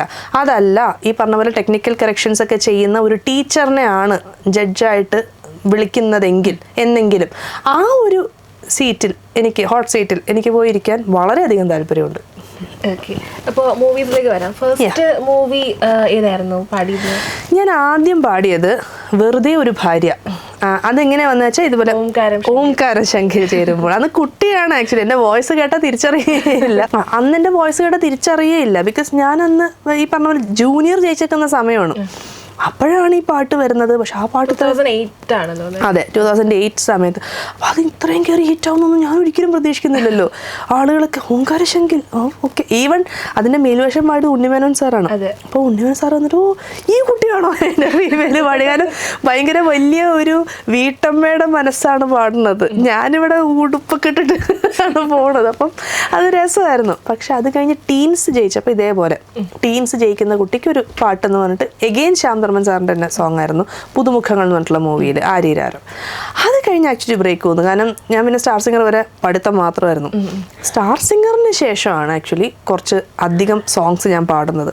അതിലെനിക്ക് തോന്നുന്നു എൻ്റെ കരിയറിൽ ഏറ്റവും വലിയ ഹിറ്റ് വന്നത് എൻ കോട്ടിക്കാര പാപനാശം, കമൽഹാസൻ സാറിൻ്റെ മൂവി. അതൊരു മാസീവ് ഹിറ്റായിരുന്നു. ആൻഡ് ഇപ്പോൾ 10 വർഷത്തിന് ശേഷം ഇപ്പോഴും ആളുകൾ അത് റീലിന് യൂസ്. ഞാൻ കഴിഞ്ഞ ദിവസം നോക്കിയപ്പോൾ RJ മിഥുൻ ചേട്ടൻ വൈഫിനെ ഇങ്ങനെ എടുത്ത് പൊക്കുന്നൊരു വൈറൽ വീട്, അതിലും എൻ്റെ പാട്ട്. പക്ഷേ 10 കൊല്ലം കേട്ട് ഇപ്പോഴും എൻ്റെ പാട്ടൊക്കെ പോകണം, കൊള്ളാം, ട്രെൻഡിങ് ആണല്ലോ. അതുപോലെ കുറച്ച് നല്ല ആളുകളുടെ കൂടെ എനിക്ക് വർക്ക് ചെയ്യാൻ പറ്റി. ഇപ്പൊ ദീപക് ദേവ് കേട്ടിട്ട് കമൽഹാസൻ സാർ എന്തോ ഒരു ഫീഡ്ബാക്ക് പറഞ്ഞതായിട്ട് അത് ആക്ച്വലി ആ പാട്ട് കേട്ടിട്ടല്ല, അതൊരു വേറൊരു സംഭവമാണ്. ഞാൻ ഈ കോവിഡ് ടൈമിൽ ഞാൻ ഫുൾ ടൈം ക്ലാസ്സിലാണല്ലോ, ടി വി ഒന്നും കാണില്ല. പക്ഷേ ആ സമയത്ത് സീസൺ 7, അതായത് എൻ്റെ സ്റ്റാർ സിംഗർ സീസൺ, അവർ ഒന്നും കൂടെ റീടെലികാസ്റ്റ് ചെയ്തു. ഇത് ഞാൻ അറിയുന്നില്ല. ഈ റീടെലികാസ്റ്റ് കണ്ടിട്ട് അതിൽ ഒരു പാട്ട് കണ്ട് ഇഷ്ടപ്പെട്ടിട്ടാണ് കമലഹാസൻ സാർ എന്നെ ഫോൺ ചെയ്യുന്നത്, എൻ്റെ നമ്പർ കണ്ടുപിടിച്ച് വിളിക്കുന്നത്. ഞാൻ ആ സമയത്ത് ക്ലാസ് എടുത്തുകൊണ്ടിരിക്കുക. അപ്പം കമലഹാസൻ സാറിൻ്റെ മാനേജർ വിളിച്ചിട്ട് പറഞ്ഞു, ഇപ്പോൾ കമലഹാസൻ സാർ വിളിക്കും. ഞാനിങ്ങനെ ഫുൾ ആര് എന്തിന് അപ്പോഴേക്കും ആൾ വിളിക്കുന്നു. ഞാൻ ആകെ ഷോക്കായി, കുറേ നേരം സംസാരിക്കുന്നു. ആൻഡ് അതിന് ശേഷം ആൾ ഫോൺ വെച്ചതിന് ശേഷം ഞാൻ ആലോചിക്കണം, പക്ഷേ ഏത് പാട്ടാണ് ആൾ കേട്ടതെന്ന് പോലും ഞാൻ ചോദിച്ചിട്ടില്ല. ഞാനിങ്ങനെ ഇരിക്കുക. എന്നിട്ട് പിന്നെ എനിക്ക് ആരെങ്കിലും പറഞ്ഞാൽ വിശ്വസിക്കുമോ, കമലഹാസൻ സാർ എന്നെ വിളിച്ചു പറഞ്ഞാൽ ആൾക്കാർ വരെയെങ്കിലും ഞാൻ തള്ളി മറിക്കുക, ഞാൻ മിണ്ടിയില്ല. പക്ഷേ ശ്യാം ധർമ്മൻ സാറിൻ്റെ കയ്യിൽ നിന്നായിരുന്നു ഇവർ നമ്പർ വാങ്ങിച്ചത്. ശ്യാം ധർമ്മൻ സാർ അത് പിറ്റേ ദിവസം ഫേസ്ബുക്കിൽ പോസ്റ്റ് ചെയ്തു, ഞാൻ മാളവിയുടെ നമ്പർ കമലഹാസൻ സാറിൻ്റെ മാനേജർക്ക് കൊടുത്തിട്ടുണ്ട്, ആളിപ്പോൾ വിളിച്ചിട്ടുണ്ടാവും, ഭയങ്കര സംഭവമായിട്ടുണ്ടാവും എന്നൊക്കെ. അപ്പം എനിക്ക് ഒരു വിശ്വാസം, ഒരാളിട്ടല്ലോ ഇനി പറയാമല്ലോ. അങ്ങനെ ഞാൻ സേഫായി അങ്ങനെ ഞാൻ പറഞ്ഞു ഇങ്ങനെ ഒരു സംഭവം ഉണ്ടായി എന്നൊക്കെ പറഞ്ഞ് കൊടുത്തു. അപ്പോൾ ഞാൻ പറഞ്ഞു വന്ന് അങ്ങനെ കുറച്ച് നല്ല ആളുകളുടെ കൂടെ എനിക്ക് വർക്ക് ചെയ്യാൻ പറ്റി. ദീപക് ദേവ് സാറിൻ്റെ കൂടെ വർക്ക് ചെയ്തു, ഔസേപ്പച്ചൻ സാറിൻ്റെ കൂടെ വർക്ക് ചെയ്തു. ആൻഡ് എനിക്ക് ഏറ്റവും സന്തോഷമുള്ള കാര്യം, ഞാൻ വർക്ക് ചെയ്ത എല്ലാവരും ഇപ്പോഴും എനിക്ക് നല്ല ഫ്രണ്ട്ഷിപ്പ് കീപ്പ് ചെയ്യുന്നുണ്ട് എന്നുള്ള. Especially Ouseppachan sir, Sarath sir ഇപ്പോഴും നല്ല കട്ട കമ്പനിയാണ് ഞാനുമായിട്ട്. ആൻഡ് ഈവൻ ശരത് സാറിൻ്റെ മോളെ ഞാനാണ് പഠിപ്പിച്ചേ. അതൊരു ഭയങ്കര സംഭവം. ഇപ്പം ഞാൻ സാറിൻ്റെ മോളെ ഞാൻ പഠിപ്പിക്കേ, ഞാൻ വെച്ച് എന്നെ കളിയാക്കുകയെന്ന്. കാരണം സാറിനെ പോലെ കർണാട്ടിക് അറിയാവുന്ന ഒരാൾ ഇന്ന് ഇൻഡസ്ട്രിയിലുണ്ടോ എന്ന് എനിക്ക് അറിഞ്ഞുകൂടാ. പക്ഷേ അങ്ങനത്തെ ഒരുപാട് ഭാഗ്യം കിട്ടി. രാജാ സാറിൻ്റെ കൂടെ 2 സോങ് ചെയ്തു. അപ്പോൾ ഇതൊക്കെ എനിക്ക് തോന്നുന്നു സ്റ്റാർ സിംഗറിൻ്റെ ഒരു പിൻബലം ഉണ്ടായിരുന്നു അതിനൊക്കെ. അപ്പോൾ സ്റ്റാർ സിംഗറിന്റെ ഫൈനൽ മൊമെന്റിനെ കുറിച്ച് ഇപ്പോഴും നല്ല ഓർമ്മ ഉണ്ടാവും എന്തായാലും. തീർച്ചയായിട്ടും ഞാൻ ഏറ്റവും കൂടുതൽ സ്ഥലത്ത് പറഞ്ഞിട്ടുള്ള അതുകൊണ്ടാണ് ഞാൻ അതിനെ കുറിച്ച് അധികം ചോദിക്കാതിരുന്നത്. എങ്കിലും ഒരു മാൻഡേറ്ററി ക്വസ്റ്റ്യൻ ആണ്. അതെ ഡെഫിനറ്റ്ലി. ആക്ച്വലി എൻ്റെ എല്ലാ റിയാലിറ്റി ഷോന്റെ ഫിനാലയിൽ എൻ്റെ റിയാക്ഷൻ സെയിം ആണ്, കരച്ചിലാണ്. കരയുക, സ്റ്റേജിൽ കിടന്ന് ഉരുളുക, ഇതൊക്കെയാണ്. ബിക്കോസ് ലൈക്ക് നമ്മുടെ അത്രയും നാളത്തെ എഫേർട്ടിൻ്റെ ഒരു റിസൾട്ട് വരുന്ന സമയത്ത് നമുക്കത് കൺട്രോൾ ചെയ്യാൻ പറ്റില്ല. ഞാനാണെങ്കിൽ ചെറിയ സീൻ കണ്ട കരഞ്ഞ് നിലവിളിക്കുന്ന ഒരാളാണ്. എനിക്ക് ഞാൻ ജയിച്ച ഒരു മൊമെന്റ് എങ്ങനെ ഹാൻഡിൽ ചെയ്യണമെന്ന് എനിക്ക് ഇപ്പോഴും അറിഞ്ഞുകൂടാ. പക്ഷെ എനിക്ക് തോന്നുന്നു ഒരു കാര്യം ഉള്ളതെന്ന് വെച്ചാൽ സ്റ്റാർ സിംഗറിന്റെ ഫൈനലിൽ എത്തുമ്പോൾ ആ കുറച്ച് ദിവസങ്ങൾക്ക് മുമ്പ് കുറേയധികം കഷ്ടത. എക്സാക്ട്ലി അതിലാണ് എനിക്ക് കൂടുതൽ വിഷമം വന്നത്. കാരണം അവിടെ സന്തോഷം മാത്രമായിരുന്നില്ല, ഞാൻ അനുഭവിച്ച പോലെ ഡ്രീം ആയിട്ടുള്ള ഒരു സ്റ്റേജ് ആയിരുന്നു. ഫൈനലായി ആ സമയത്ത് ഇങ്ങനെയൊക്കെ വരുമ്പോൾ എങ്ങനെയായിരുന്നു ശരിക്കും അതിനെ? ഒരു ഭയങ്കര പക്ഷെ ഞാൻ ഒരിക്കലും മനസ്സ് കൈവിട്ടില്ല എന്നുള്ളതാണ് അവിടുത്തെ എനിക്ക് തന്നെ അഭിമാനം തോന്നുന്ന ഒരു കാര്യം. I am a very hard working person and I will never give up in my life. എനിക്ക് എത്ര തന്നെ വിഷമം വന്നാലും ഞാൻ എങ്ങനെയെങ്കിലും ഇടിച്ച് കയറി വരും. അതിൻ്റെ ഒരു ഏറ്റവും വലിയൊരു എക്സാമ്പിളാണ് സ്റ്റാർ സിംഗർ ഫിനാലെ. കാരണം ഫിനാലയ്ക്ക് മുമ്പാണ് എനിക്ക് വലിയ ആക്സിഡൻറ്റ് പറ്റുന്നതും തലയിൽ മെറ്റൽ സ്റ്റേപ്പിൾസ് ഇടുന്നതും വാ തുറക്കാൻ പറ്റാതെ ദിവസങ്ങളോളം കിടക്കുന്നതും. ഫിനാലയ്ക്ക് ജസ്റ്റ് ഒരാഴ്ച മുന്നെയാണ് ഇത് അഴിക്കുന്നത്. അതുവരെ ഞാൻ ചരിഞ്ഞ് കിടന്നിട്ടാണ് പാട്ട്, അത് മെഡ്ലി ഉണ്ടാക്കണം, ഞാൻ ചരിഞ്ഞ് കിടന്നാണ് മെഡ്ലി ഉണ്ടാക്കുന്നത്. അതിനുശേഷം സ്റ്റാർ സിംഗറിൽ പോകുന്നു, അവിടെ സെറ്റിലെ ഭക്ഷണമാണല്ലോ. 2 ദിവസം മുന്നെയാണ് എൻ്റെ തൊണ്ടയിൽ മുള്ളു കൊള്ളുന്നത്. അപ്പം മുള്ളു കൊള്ളുമ്പോൾ ഞാൻ വെച്ചു ഓക്കെ ഒരു മുള്ളല്ലേന്ന് വിചാരിച്ചു. പക്ഷേ കുറച്ച് കഴിഞ്ഞപ്പോഴേക്കും എനിക്ക് ചോക്കിംഗ് ആയി. അവിടെ ഹോസ്പിറ്റലിൽ പോയപ്പോഴേക്കും അത് പോലെ ആയിട്ട് 2 സൈഡിൽ തറച്ച് നിൽക്കുക, എൻഡോസ്കോപ്പി ചെയ്തെടുക്കേണ്ടി വന്നു. പാടാൻ പോകുന്നൊരു കുട്ടിയുടെ ത്രോട്ടിൽ എൻഡോസ്കോപ്പി ചെയ്താലുള്ള അവസ്ഥ എന്താ? പിന്നെ വായിൽ വരുന്ന മുഴുവൻ ബ്ലഡാണ്. അത് വെച്ചിട്ടാണ് എങ്ങനെ പാടുമെന്ന് പോലും അറിയാത്തൊരവസ്ഥ. ഞാൻ അത്രയും കാലം സ്വപ്നം കണ്ട് നടന്ന സ്റ്റേജാണ്. ആൻഡ് ഫ്രണ്ടിലിരിക്കുന്നത് ശങ്കർ മഹാദേവനാണ്. അതുപോലൊരു ആർട്ടിസ്റ്റിൻ്റെ മുമ്പിൽ വന്നിട്ട് ഞാൻ ഈവൻ അതിൽ ലൈവ് ആയതുകൊണ്ട് ഇപ്പോഴും കാണാം, ഞാൻ ഇടയിൽ വെച്ചിട്ട് ഇങ്ങനെ ഒന്ന് ബ്രേക്ക് ചെയ്തിട്ട് ഞാൻ ചരിഞ്ഞ് നിന്നിട്ട് ബ്ലഡ് വായിൽ വന്നിട്ട് ഞാനത് വിഴുങ്ങിയിട്ട് പാടുന്നത് വരെ കാണിച്ചിട്ടുണ്ട്. പക്ഷെ എന്നിട്ട് പോലും എനിക്ക് ഏറ്റവും വലിയ സന്തോഷം തോന്നിയത് ആ ഫസ്റ്റ് സോങ് കഴിഞ്ഞപ്പം ശങ്കർ മഹാദേവൻ സാർ എഴുന്നേറ്റ് നിന്ന് കൈയടിച്ചു. ആ ഒരു സ്റ്റാൻഡിങ് ഒവേഷനിൽ അതിൽ ഞാൻ 100% സാറ്റിസ്ഫൈഡ്. കാരണം എനിക്കിനി ജയിക്കണമെന്നൊന്നുമില്ല, ഞാൻ ഉദ്ദേശിച്ച കാര്യം അതവിടെ നടന്നല്ലോ. And I was so happy. And അതുകൊണ്ട് കൂടെ ആയിരിക്കും ആ ഫിനാലയ്ക്ക് ഞാൻ അത്രയും പൊട്ടിക്കരഞ്ഞ് മൈക്ക് കിട്ടിയിട്ട് എനിക്ക് എന്ത് പറയണമെന്നറിയില്ല, എല്ലാവർക്കും നന്ദി കഴിഞ്ഞു. പക്ഷെ ഇപ്പോഴും അതെ കേട്ടോ, ഇപ്പോഴും ഞാൻ വളരെയധികം ഹാർഡ് വർക്കിംഗ് ആണ്. ഇപ്പം എനിക്കൊരു പനി വന്നാലും ജലദോഷം വന്നാലും ഞാൻ ക്ലാസ് എടുക്കും. ഞാൻ ബെഡ് റിഡൺ ആയിട്ടുള്ള, കാരണം എനിക്ക് ഒരുപാട് അസുഖങ്ങളുള്ളൊരു വ്യക്തിയാണ് ഞാൻ. കുറച്ച് സീരിയസ് ആയിട്ടുള്ള ഡിസീസസ് ഉണ്ട്, സർജറീസ് നടന്നിട്ടുണ്ട്, ഇനിയും കുറേ നടക്കാനുണ്ട്. പക്ഷെ എന്നിരുന്നാൽ പോലും കിടന്നുകൊണ്ടാണെങ്കിലും ഞാൻ ക്ലാസ് എടുക്കും. തീരെ പറ്റില്ല, അതായത് നല്ല പനിയുണ്ട്, നമുക്ക് ബോധം പോകുന്നൊരവസ്ഥ വരും, അല്ലെങ്കിൽ ചുമ വന്നിട്ട് നമുക്ക് കൺട്രോൾ അങ്ങനെയൊക്കെ ആണെങ്കിലേ ഞാൻ ക്ലാസ് നിർത്തുള്ളൂ. അല്ലെങ്കിൽ നെബുലൈസ് ചെയ്തിട്ടാണെങ്കിലും ആ ടൈമിന് ഞാൻ ക്ലാസ്സിലുണ്ടാവും. അപ്പോൾ ശരിക്കും മ്യൂസിക് ഈ പറഞ്ഞ അസ്വസ്ഥതകൾക്കും അസുഖങ്ങൾക്കൊക്കെ ഒരു മെഡിസിൻ പോലെയാണോ വർക്ക് ചെയ്യുന്നത്? Definitely yes. അതാണല്ലോ മ്യൂസിക് തെറാപ്പി എന്ന് പറയുന്നത് തന്നെ. എനിക്ക് അതിനെല്ലാത്തിനും പോസിറ്റീവ് ആൻഡ് നെഗറ്റീവ് ഉണ്ട്. ഇപ്പം ഞാൻ നെഗറ്റീവ് സൈഡ് പറയുകയാണെങ്കിൽ എൻ്റെ റിക്കവറി പീരീഡ് അത്രയും കൂടും. കാരണം ബോഡിക്ക് പ്രോപ്പറായിട്ട് റെസ്റ്റ് കിട്ടുന്നില്ല. മ്യൂസിക് എന്ന് പറയുന്നത് ശരിക്കും നമ്മുടെ കാലറി ബേണിംഗ് ആയിട്ടുള്ള ഒരു സാധനം തന്നെയാണ്. അപ്പം നമ്മുടെ ബോഡി വേർക്കുന്നുണ്ട്, കിതയ്ക്കുന്നുണ്ട്, ഷോർട്ട് ബ്രെത്ത്സ് എടുക്കുമ്പോഴുള്ള ബുദ്ധിമുട്ടുണ്ട്. അതുകൊണ്ട് തന്നെ റിക്കവറി കുറച്ച് നീണ്ടുപോകും. പിന്നെ തൊണ്ടയിൽ എന്ത് മരുന്ന് കഴിക്കുമ്പോഴും തൊണ്ട ഡീഹൈഡ്രേറ്റഡ് ആയിരിക്കും, സ്ക്രാച്ച് വരും. സ്ക്രാച്ച് വെച്ച് പാടുമ്പോൾ ഭയങ്കരമായിട്ട് ബുദ്ധിമുട്ട് വരും. പക്ഷേ അതിൻ്റെയൊക്കെ അപ്പുറത്താണ് എൻ്റെ പാഷൻ. അതുകൊണ്ട് തന്നെ ഞാനിരിക്കും. കുട്ടികൾക്കും അറിയാം. ഈവൻ പല കുട്ടികളും അല്ലെങ്കിൽ പാരൻസൊക്കെ വളരെ നിർത്തിക്കോളൂ, വയ്യെങ്കിൽ കുഴപ്പമില്ല. പക്ഷെ എന്നിരുന്നാൽ പോലും ഞാൻ നിർത്തില്ല. ഈവൻ കഴിഞ്ഞൊരു സർജറിയിൽ എനിക്ക് വളരെയധികം സീരിയസ് ആയിട്ട് ഞാനൊരു 1.5 മാസം പാരലൈസ്ഡ് ആയിപ്പോയി. എന്നിട്ട് പോലും എനിക്ക് തോന്നുന്നു ഒരു 1-2 ആഴ്ച കഴിഞ്ഞിട്ട് പതുക്കെ റിക്ലൈനർ വാങ്ങിച്ച് റിക്ലൈനറിൽ ഞാൻ തന്നെ ഒന്ന് ചരിഞ്ഞിരുന്നിട്ട് ഞാൻ ക്ലാസ് എടുക്കുമായിരുന്നു. ഈവൻ എൻ്റെ ഡെലിവറീസിനാണെങ്കിലും 5 മണിക്കാണ് ഹോസ്പിറ്റലിൽ അഡ്മിറ്റ് ആവണമെങ്കിൽ 2 ഡെലിവറിക്ക് 3 മണി വരെ ക്ലാസ് എടുത്തിട്ട് എല്ലാവരും ടാറ്റ പറഞ്ഞിട്ട് ഞാൻ പോയിട്ടുള്ളൂ. ബിക്കോസ് എനിക്ക് എൻ്റെ ലൈഫിൽ എനിക്ക് ക്ലാസ് എടുക്കുന്നതും അതില്ലാത്തൊരു ദിവസം എനിക്ക് ആലോചിക്കാൻ പറ്റില്ല. വെക്കേഷന് പോകും, ഇടയ്ക്ക് നമ്മൾ ബേൺ ഔട്ട് ആവുമല്ലോ ഇത്രയും വർക്ക്. വെക്കേഷന് പോയിട്ട് അവിടെ ഇരിക്കുമ്പോൾ എനിക്കിങ്ങനെ ഒരു ടെൻഡൻസിയാണ് ക്ലാസ് എടുത്താലോ. എന്നിട്ട് ഹോളിഡേയ്സിന് പോയിട്ട് അവിടെ നിന്ന് ഒരു ക്ലാസ് കൈധരിക്കുക എങ്ങനെ ക്ലാസ് എടുക്കുക. എന്നിട്ട് ഞാൻ ഒരു ക്ലാസ് ഒക്കെ എടുക്കും വെക്കേഷന് പോയാലും. ബിക്കോസ് എനിക്ക് അതില്ലാണ്ട് പറ്റില്ല, ഉറങ്ങാൻ പറ്റില്ല. അതാണ് ലൈഫ് അല്ലേ? അതെ അതെ, തീർച്ചയായിട്ടും. എനിക്ക് അത്രയും പാഷനാണത്. നമുക്കൊരു സോങ് ആയാലോ? തീർച്ചയായിട്ടും. ഇപ്പം ഏത് പാട്ടാണ് വേണ്ടേ? ചേച്ചി തന്നെ സോങ് ആയിക്കോട്ടെ, ട്രെൻഡിങ് ആയത്.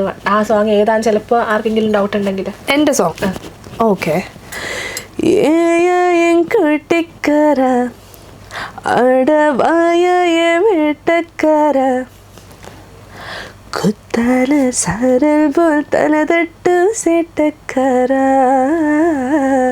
സത്താലും വാഴ്ത്താലും നീതയെ ചൊട്ടുക്കര தேடி சேர்த்து காச போல் காதல் இருக்குதா கொஞ்சமாக இருக்கிற கஞ்சும் தடுக்குதா. അടിപൊളി. Thank U. അതുകൊണ്ട് തന്നെ എനിക്ക് ഇപ്പോഴും ട്രെൻഡിങ് ആയി ഓടിക്കൊണ്ടിരിക്കുന്നത്. ആയിരിക്കും. എനിക്ക് ഭയങ്കര സന്തോഷമാണ് കേട്ടോ. എനിക്ക് ഈ പാപ്പനാശത്തിൽ ഏറ്റവും നല്ല മെമ്മറി എന്താണെന്നറിയോ? ഞാനിത് ആദ്യം പാടിക്കഴിഞ്ഞിട്ട് ഈ പാട്ട് റിലീസായതിനു ശേഷമാണ് ഈ മൂവി റിലീസാവുന്നത്. അപ്പോൾ ആ സമയത്ത് എനിക്ക് അമേരിക്കയിലൊരു ഷോ ഉണ്ട്. അപ്പോൾ അവിടെ പോകാനായിട്ട് ബാലുചേട്ടൻ്റെ ടീം, ബാലഭാസ്കറിൻ്റെ ടീം, അപ്പം ഞങ്ങളെല്ലാവരും ചെന്നൈയിലാണല്ലോ എംബസി, അവിടെ തന്നെ പോയി കൊടുക്കണം വിസയ്ക്ക്. അപ്പോൾ അവിടെ ചെന്ന് 2 ദിവസം നിൽക്കണം. അപ്പോൾ നിന്നിട്ട് തിരിച്ച് ഞാനും അമ്മയും കൂടെ വെറുതെ ഒരു ഓട്ടോ എടുത്ത് ഇങ്ങനെ പോവുക. അന്ന് ഈ ഊബറൊന്നുമില്ല. അപ്പോൾ ഓട്ടോ എടുത്ത് ഇങ്ങനെ ചുമ്മാ പോകുമ്പോൾ പാപനാസിൻ്റെ വലിയ വലിയ പോസ്റ്റേഴ്സ്, കമലഹാസൻ സാറിൻ്റെ മൂവി വലിയ വലിയ പോസ്റ്റേഴ്സ്. അപ്പോൾ തമിഴ് വായിക്കാൻ അറിയാം, പക്ഷെ എനിക്ക് അത്ര സ്പീഡിൽ വായിക്കാൻ അറിയില്ല. അമ്മയ്ക്ക് നല്ല സ്പീഡിൽ വായിക്കാൻ അറിയാം. അമ്മ ഇങ്ങനെ നോക്കിയപ്പോൾ പെട്ടെന്ന് വണ്ടി നിർത്തി ഞാൻ നിപ്പാട്ട് എന്ത് അതെന്ന് വെച്ചാൽ വലിയൊരു പോസ്റ്ററിൽ കമലഹാസൻ സാറിൻ്റെ പിക്ചറിൻ്റെ മുകളിൽ എഴുതിയിരിക്കണം പാപനാശം എന്ന ആ തലക്കെട്ടുണ്ട്. അതിൻ്റെ മുകളിലുള്ളത് എൻ കോട്ടിക്കാര എന്ന സോങ് ഉള്ള പാപനാശം റിലീസിങ് സൂൺ. അത് ഭയങ്കര കാരണം എൻ്റെ പാട്ടുള്ള കമലഹാസൻ സാറിൻ്റെ സിനിമ റിലീസിംഗ് എന്നാണ് പോസ്റ്ററിൽ എഴുതി വെച്ചിരിക്കുന്നത്. അപ്പോൾ നമ്മൾ ഷടാ ഇത് ഭയങ്കര ഹിറ്റായല്ലോ എന്ന് പിന്നെയാണ് അറിയുന്നത്. മിർച്ചിയിലൊരു 1 മാസത്തോളം ടോപ്പ് ലിസ്റ്റിൽ ഫസ്റ്റ് പൊസിഷൻ നിൽക്കുമായിരുന്നു എൻ കോട്ടിക്കാരൻ. അപ്പോൾ അതിൽ വലിയ അംഗീകാരമായിട്ട് തോന്നി? തീർച്ചയായിട്ടും. ആക്ച്വലി അത് വളരെ ഫേമസ് ആയിട്ടുള്ളൊരു സിംഗറായിരുന്നു പാടിയിരുന്നത്. ഞാൻ പേര് പറയില്ല. പക്ഷേ ഞാൻ നേരത്തെ പറഞ്ഞ പോലെ ഒരു സോങ് ആ സിറ്റുവേഷൻ അതാണ് ഒരു ശബ്ദത്തിന് ഡിസൈഡ് ചെയ്യുന്നത്. ആ സമയത്ത് ഗൗതമി മാമിന് ആപ്റ്റായിട്ടുള്ള വോയിസ് എൻ്റെ വോയിസ് ആയിരുന്നു. അതുകൊണ്ട് തന്നെ ഇന്ത്യയിലെ ഏറ്റവും പ്രഗത്ഭയായിട്ടുള്ളൊരു സിംഗറാണ് പാടിയത്. പക്ഷെ അവരുടെ വോയിസ് ഗൗതമി മാമിന് സ്യൂട്ടാവുന്നില്ല. സോ ഇതിൻ്റെ ക്രൈറ്റീരിയ അതേപോലെ ഫിലിമിൽ പാടുന്ന ക്രൈറ്റീരിയ നമ്മുടെ ടെക്നിക്കൽ നോളജ് ഉണ്ടോ, അതല്ലെങ്കിൽ നമുക്ക് ഭയങ്കര ഈ മ്യൂസിക്കിൽ അടിസ്ഥാനപരമായിട്ട് ഭയങ്കര ആധികാരികമായിട്ട് സംസാരിക്കാൻ പറ്റും, ഇതൊന്നുമല്ല. ആ സമയത്ത് ആ സോങ് എന്ത് ഡിമാൻഡ് ചെയ്യുന്നു, എസ്പെഷ്യലി സിറ്റുവേഷൻ സോങ്സാണ് ഇപ്പോൾ കൂടുതൽ വരുന്നത്, അതെന്ത് ഡിമാൻഡ് ചെയ്യുന്നു അതിനനുസരിച്ചാണ് ഒരു പ്ലേ ബാക്ക് സിംഗർ ഉണ്ടാകുന്നത്. പക്ഷെ ഒരു ടീച്ചർ അങ്ങനെയല്ല ഉണ്ടാകുന്നത്. ഒരു ടീച്ചർ പ്രോപ്പർ ആ ഒരു ടെക്നിക്കൽ നോളജും പിന്നെ അത് പറഞ്ഞു കൊടുക്കാനുള്ളത് എല്ലാം കൂടെ ചേരുമ്പോഴാണ് ടീച്ചർ ഉണ്ടാവുന്നത്. സോ അതുകൊണ്ട് തന്നെ എനിക്ക് ഈ ഒരു പ്രൊഫഷൻ കുറച്ചും കൂടി ഇഷ്ടമായത്. ഓക്കെ. അപ്പോൾ ഈ ടീച്ചിങ് എക്സ്പീരിയൻസിൽ ഏറ്റവും മറക്കാൻ പറ്റാത്തൊരു സ്റ്റുഡൻറ്റോ അല്ലെങ്കിൽ അങ്ങനെ ഒരു ഇൻസിഡൻറ്റോ രസകരമായിട്ടുള്ളതോ അല്ലെങ്കിൽ അങ്ങനെ ഓഫ് കോഴ്സ് യെസ്. അതായത് എനിക്ക് ഒരു ഇൻസിഡൻ്റ് അല്ല, അങ്ങനെ ടീച്ചിങ്ങിൽ പല ഇൻസിഡൻസ് ഉണ്ട് എനിക്ക് മെമ്മറബിൾ ആയിട്ടുള്ളത്. കാരണം ഇപ്പം ഒരു എക്സാമ്പിൾ പറയാം. ജിയ ഹരികുമാർ എന്ന് പറഞ്ഞൊരു കുട്ടി 7 വയസ്സിൽ ഒരു പാട്ട് പാടിയിട്ടു, ദേവസഭാതലം. അപ്പം ഞാനന്ന് ദേവസഭാതലം മാളവിക എന്നാണ് അറിയണത്. അങ്ങനെ ജൂനിയറിലും പാടിയിട്ട് ടീൻസിലും പാടി സ്റ്റാർ സിംഗറിലും പാടി എല്ലാത്തിലും 100 പഠിച്ചത് പാട്ടാണ്. അപ്പം ഞാൻ ദേവസഭാതലം ആ കുട്ടിയെ പഠിപ്പിച്ചു. അന്ന് ഞാൻ വളരെ അവശ നിലയിലായിരുന്നു, ഇതേപോലെ കുറച്ച് ബുദ്ധിമുട്ടുള്ള സമയത്തായിരുന്നു. എന്നിട്ട് ഞാൻ പഠിപ്പിച്ചു ആ കുട്ടീനെ. ആ കുട്ടി അത് പാടിയിട്ടു. ആൻഡ് ഒരാഴ്ച കഴിഞ്ഞിട്ട് ഞാൻ അറിയുന്നത് ആ കുട്ടി ഒരു ദിവസം എഴുന്നേറ്റപ്പോൾ ആ കുട്ടിക്ക് ഒരു കോൾ വരുന്നു. എന്ന് വെച്ചാൽ യേശുദാസ് സാർ നേരിട്ട് വിളിച്ചതാണ് ആ കുട്ടീനെ. ഈ പാട്ട് കേട്ടിട്ട് യേശുദാസ് സാർ ആ കുട്ടിയുടെ നമ്പർ കണ്ടുപിടിച്ച് വിളിച്ച് അപ്രീഷിയേറ്റ് ചെയ്തു. അതിൽ പരം ആസ് എ ടീച്ചർ നമുക്ക് എന്താണ് കിട്ടാനുള്ളത്? And I was so happy. അതൊരു ഇൻസിഡൻറ്റ്. കമലഹാസൻ സാർ വിളിച്ചപ്പോൾ കമലഹാസൻ സാർ ചോദിച്ചു എന്താണ് പ്രൊഫഷൻ എന്ന്. അപ്പം ഞാൻ പറഞ്ഞു ടീച്ചിങ് ആണെന്ന്. ഞാൻ പ്രതീക്ഷിച്ചത്, കാരണം ഞാൻ ഒരുവിധം ഇൻഡസ്ട്രിയിൽ ഒരുവിധം എല്ലാ ആക്ടേഴ്സിനെയും കൂടെ വർക്ക് ചെയ്തിട്ടുള്ള ഒരാളാണ്. അവരെല്ലാം പറഞ്ഞിട്ട് പാട്ട് പാടണ്ടേ, സിനിമയിൽ പാടണ്ടേ എന്നുള്ളൊരു ക്വസ്റ്റ്യനാണ് കോമൺ. കമലഹാസൻ സാറാണ് ആദ്യമായിട്ട് പറഞ്ഞത് ടീച്ചിങ് അതാണ് ഏറ്റവും divine profession and you are so blessed എന്നുള്ളത്. അതെനിക്ക് വലിയൊരു അംഗീകാരമായിരുന്നു. ആൻഡ് പിന്നൊരു കാര്യം പറയേണ്ടത് ദൃഷ്ടി, അതും കൂടെ പറയാം. പിന്നെ ഇങ്ങനെ കിടക്കും ഒരുപാട് ഇൻസിഡൻസ് ഉണ്ട്, കാരണം ഒരുപാട് ക്ലാസ് ആയല്ലോ. ദൃഷ്ടി എടുത്ത് പറയാനുള്ള കാരണം എന്താണെന്ന് വെച്ച് കഴിഞ്ഞാൽ ആ കുട്ടിക്കാണ് ഞാൻ ഏറ്റവും കൂടുതൽ ക്ലാസ് എടുത്തിട്ടുള്ളത്. എനിക്ക് തോന്നുന്നു അറ്റ്ലീസ്റ്റ് ഒരു 1000 hours ഞാൻ ദൃഷ്ടിക്ക് തന്നെ എടുത്തിട്ടുണ്ട്. പക്ഷേ ദൃഷ്ടിയിൽ ഞാൻ കണ്ടിട്ടുള്ളത്, ദൃഷ്ടിയാണ് ഞാൻ പഠിപ്പിച്ചതിൽ ഏറ്റവും ഹാർഡ് വർക്കിംഗ് ആൻഡ് സിൻസിയർ ആയിട്ടുള്ള കുട്ടി. കാരണം ദൃഷ്ടിക്ക് ഹിയറിംഗ് ലോസ് ഉണ്ട്. ഒരു ചെവിയിൽ ഓൾമോസ്റ്റ് 70% കേൾക്കില്ല, മറ്റേ ചെവിയിൽ കുറച്ചും കൂടെ കേൾക്കാം. അപ്പം എന്താ കുറച്ച് നമ്മുടെ 2 ചെവി ഒരുമിച്ച് പോലും കുഴപ്പമില്ല. 2 ചെവിയും പല രീതിയിൽ നിൽക്കുമ്പോൾ ആ കുട്ടിക്ക് ശ്രുതി സെൻസ് ചെയ്യാൻ ഭയങ്കര ബുദ്ധിമുട്ടാണ്. 2 ശ്രുതിയാണ് കേൾക്കുന്നത്. അത് വെച്ച് ആ കുട്ടിയെ ട്രെയിൻ ചെയ്യിച്ച് സ്റ്റേജസിൽ പാടിച്ച് കൊണ്ടുവന്നത് എനിക്കൊരു ഭയങ്കര ചാലഞ്ചായിരുന്നു. പക്ഷെ ആ കുട്ടി അത് വളരെ പോസിറ്റീവായിട്ടാണ് എടുത്തിട്ടുള്ളത്. ആ കുട്ടിയുടെ ഈ പ്രായം തൊട്ട് ഞാൻ ആ കുഞ്ഞിനെ കാണുന്നതാണ്. സോ അതിലെനിക്ക് ഭയങ്കര അഭിമാനമുണ്ട്. കാരണം നമ്മൾ അങ്ങോട്ട് എത്ര കൊടുത്താലും ആ 1 മണിക്കൂർ നമ്മൾ ആ കുട്ടിയെ കിട്ടുന്നുള്ളൂ. പിന്നെയുള്ള ഒരാഴ്ച ആ കുട്ടിയുടെ ഹാർഡ് വർക്കാണ് നമ്മൾ നെക്സ്റ്റ് വീക്ക് കാണുന്നത്. സോ അതത്ര ആത്മാർത്ഥമായിട്ട് ചെയ്യുന്നൊരു കുട്ടി എന്നുള്ള രീതിയിൽ and I am very happy. പിന്നെ ഫണ്ണി ഇൻസിഡൻസ് വെച്ചാൽ ഇഷ്ടം പോലെയാണ്, അത് പിന്നെ ഒന്നും പറയാനില്ല. അയ്യോ, എസ്പെഷ്യലി കൊച്ചുകുട്ടികളുണ്ടല്ലോ, ഒരു 10 വയസ്സിന് കുറച്ച് ചെറിയ കുട്ടികളൊക്കെ ഉണ്ട്, ആൺകുട്ടികൾ എസ്പെഷ്യലി. ആൺകുട്ടികൾ തന്നെ അയ്യോ ഇരിക്കുന്നതും ചിലര് ടേബിളിന്റെ പുറത്തിരുത്തും, അവരിങ്ങനെ പെൻസിലൊക്കെ കുത്തിക്കയറ്റി കളിക്കും വരലിൻ്റെ ഇടയിൽ കൂടെ, അതൊന്നും കുഴപ്പമില്ല. ചിലരുണ്ട് ഇങ്ങനെ ഫോൺ നോക്കിയിരിക്കും. അപ്പം ഞാൻ മോനെ പാടാം, മാമേ ഒരു 10 മിനിറ്റ് വെയിറ്റ് ചെയ്യോ, എനിക്ക് ലൈഫ് കിട്ടിയിട്ടില്ല പറയും. ഞാനിങ്ങനെ വെയിറ്റ് ചെയ്ത് ഇവന് ലൈഫ് കിട്ടുന്നവരെ ഞാൻ വെയിറ്റ് ചെയ്താലേ അവൻ പാടുള്ളൂ. നമ്മളൊരു 2 വരി പാടിപ്പിക്കുമ്പോൾ പറയും, മാം ഈ പാട്ടിന് എനിക്കൊന്നൊരു മൂഡില്ല, നമുക്ക് മാറ്റി പിടിച്ചാലോ. ഇവരുടെ ഇഷ്ടത്തിനാണ് നമ്മൾ പോകുന്നത്. ആൻഡ് അതിൽ ഏറ്റവും സന്തോഷമുള്ള കാര്യം, അങ്ങനെ പഠിപ്പിച്ചൊരു കുഞ്ഞ്, അവൻ അന്നൊരു 7 വയസ്സ് 8 വയസ്സ് ഇതുപോലെ ഉരുണ്ട് കളിക്കുന്നൊരു കുട്ടി. അവനെ ഞാൻ കഴിഞ്ഞ വട്ടം UK ഷോയ്ക്ക് പോയി. ഞാനൊരു മെയിൽ ഫസ്റ്റ് വീക്ക് ഞാൻ UK ഷോയിൽ പോയപ്പോൾ ഈ കുട്ടിയെ കണ്ടു. അപ്പോൾ ഈ കുട്ടി വരുന്നു എന്ന് പറഞ്ഞു. അപ്പം ഞാൻ എക്സ്പെക്ട് ചെയ്യുന്ന ഈ ചെറിയ സാധനയാണ്. ആള് വന്നപ്പോൾ ഞാൻ ഇങ്ങനെ നോക്കും, ഇങ്ങനെ ഞാൻ ഇവിടെയാണ് ആളുടെ തല. ഞാൻ ഇതാരാ? അതായത് ഈ വർഷങ്ങൾ കൊണ്ട് ഈ കുഞ്ഞ് വളർന്നു പോണത് നമ്മൾ അറിയുന്നില്ല. നമ്മുടെ മനസ്സിൽ ഇപ്പോഴും ആ കൊച്ചു കുഞ്ഞ് ഒരു ടേബിളിൻ്റെ പുറത്തിരുന്ന് കളിക്കുന്ന കുട്ടിയാണ്.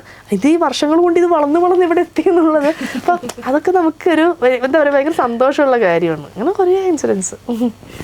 അപ്പോൾ പാട്ടായാലോ? തീർച്ചയായിട്ടും. ഇനി പറയൂ, ഏത് പാട്ട് വേണം? Semi classical. ഓക്കെ. കണ്ണോട് കാൺപതെല്ലാം தலைவா கண்களுக்கு சொந்தமில்லை, கண்களுக்கு சொந்தமில்லை, கண்ணோடு மணியானால் அதனால் கண்ணை விட்டு பிரிவதில்லை, நீ என்னை விட்டு பிரிவதில்லை.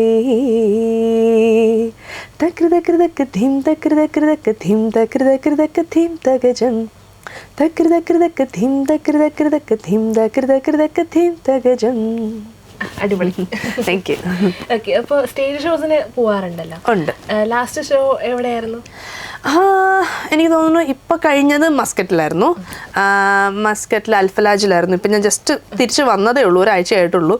ആൻഡ് ഏറ്റവും രസം എന്ന് വെച്ചാൽ ഇനി അങ്ങോട്ട് പോകുന്നതും മസ്കറ്റിൽ തന്നെയാണ് 2 ഷോ, സൊഹാർ ആൻഡ് സലാല. അതാണ് ഇപ്പോൾ കമ്മിറ്റ് ചെയ്തിരിക്കുന്നത്. പക്ഷെ അതിനിടയിൽ അങ്ങോട്ടും ഇങ്ങോട്ടും നിൽക്കുന്ന കയ്യാലപ്പുറത്ത് തേങ്ങ പോലൊരു ഷോ ഉണ്ട്. അത് കാനഡ ഷോ ആണ്.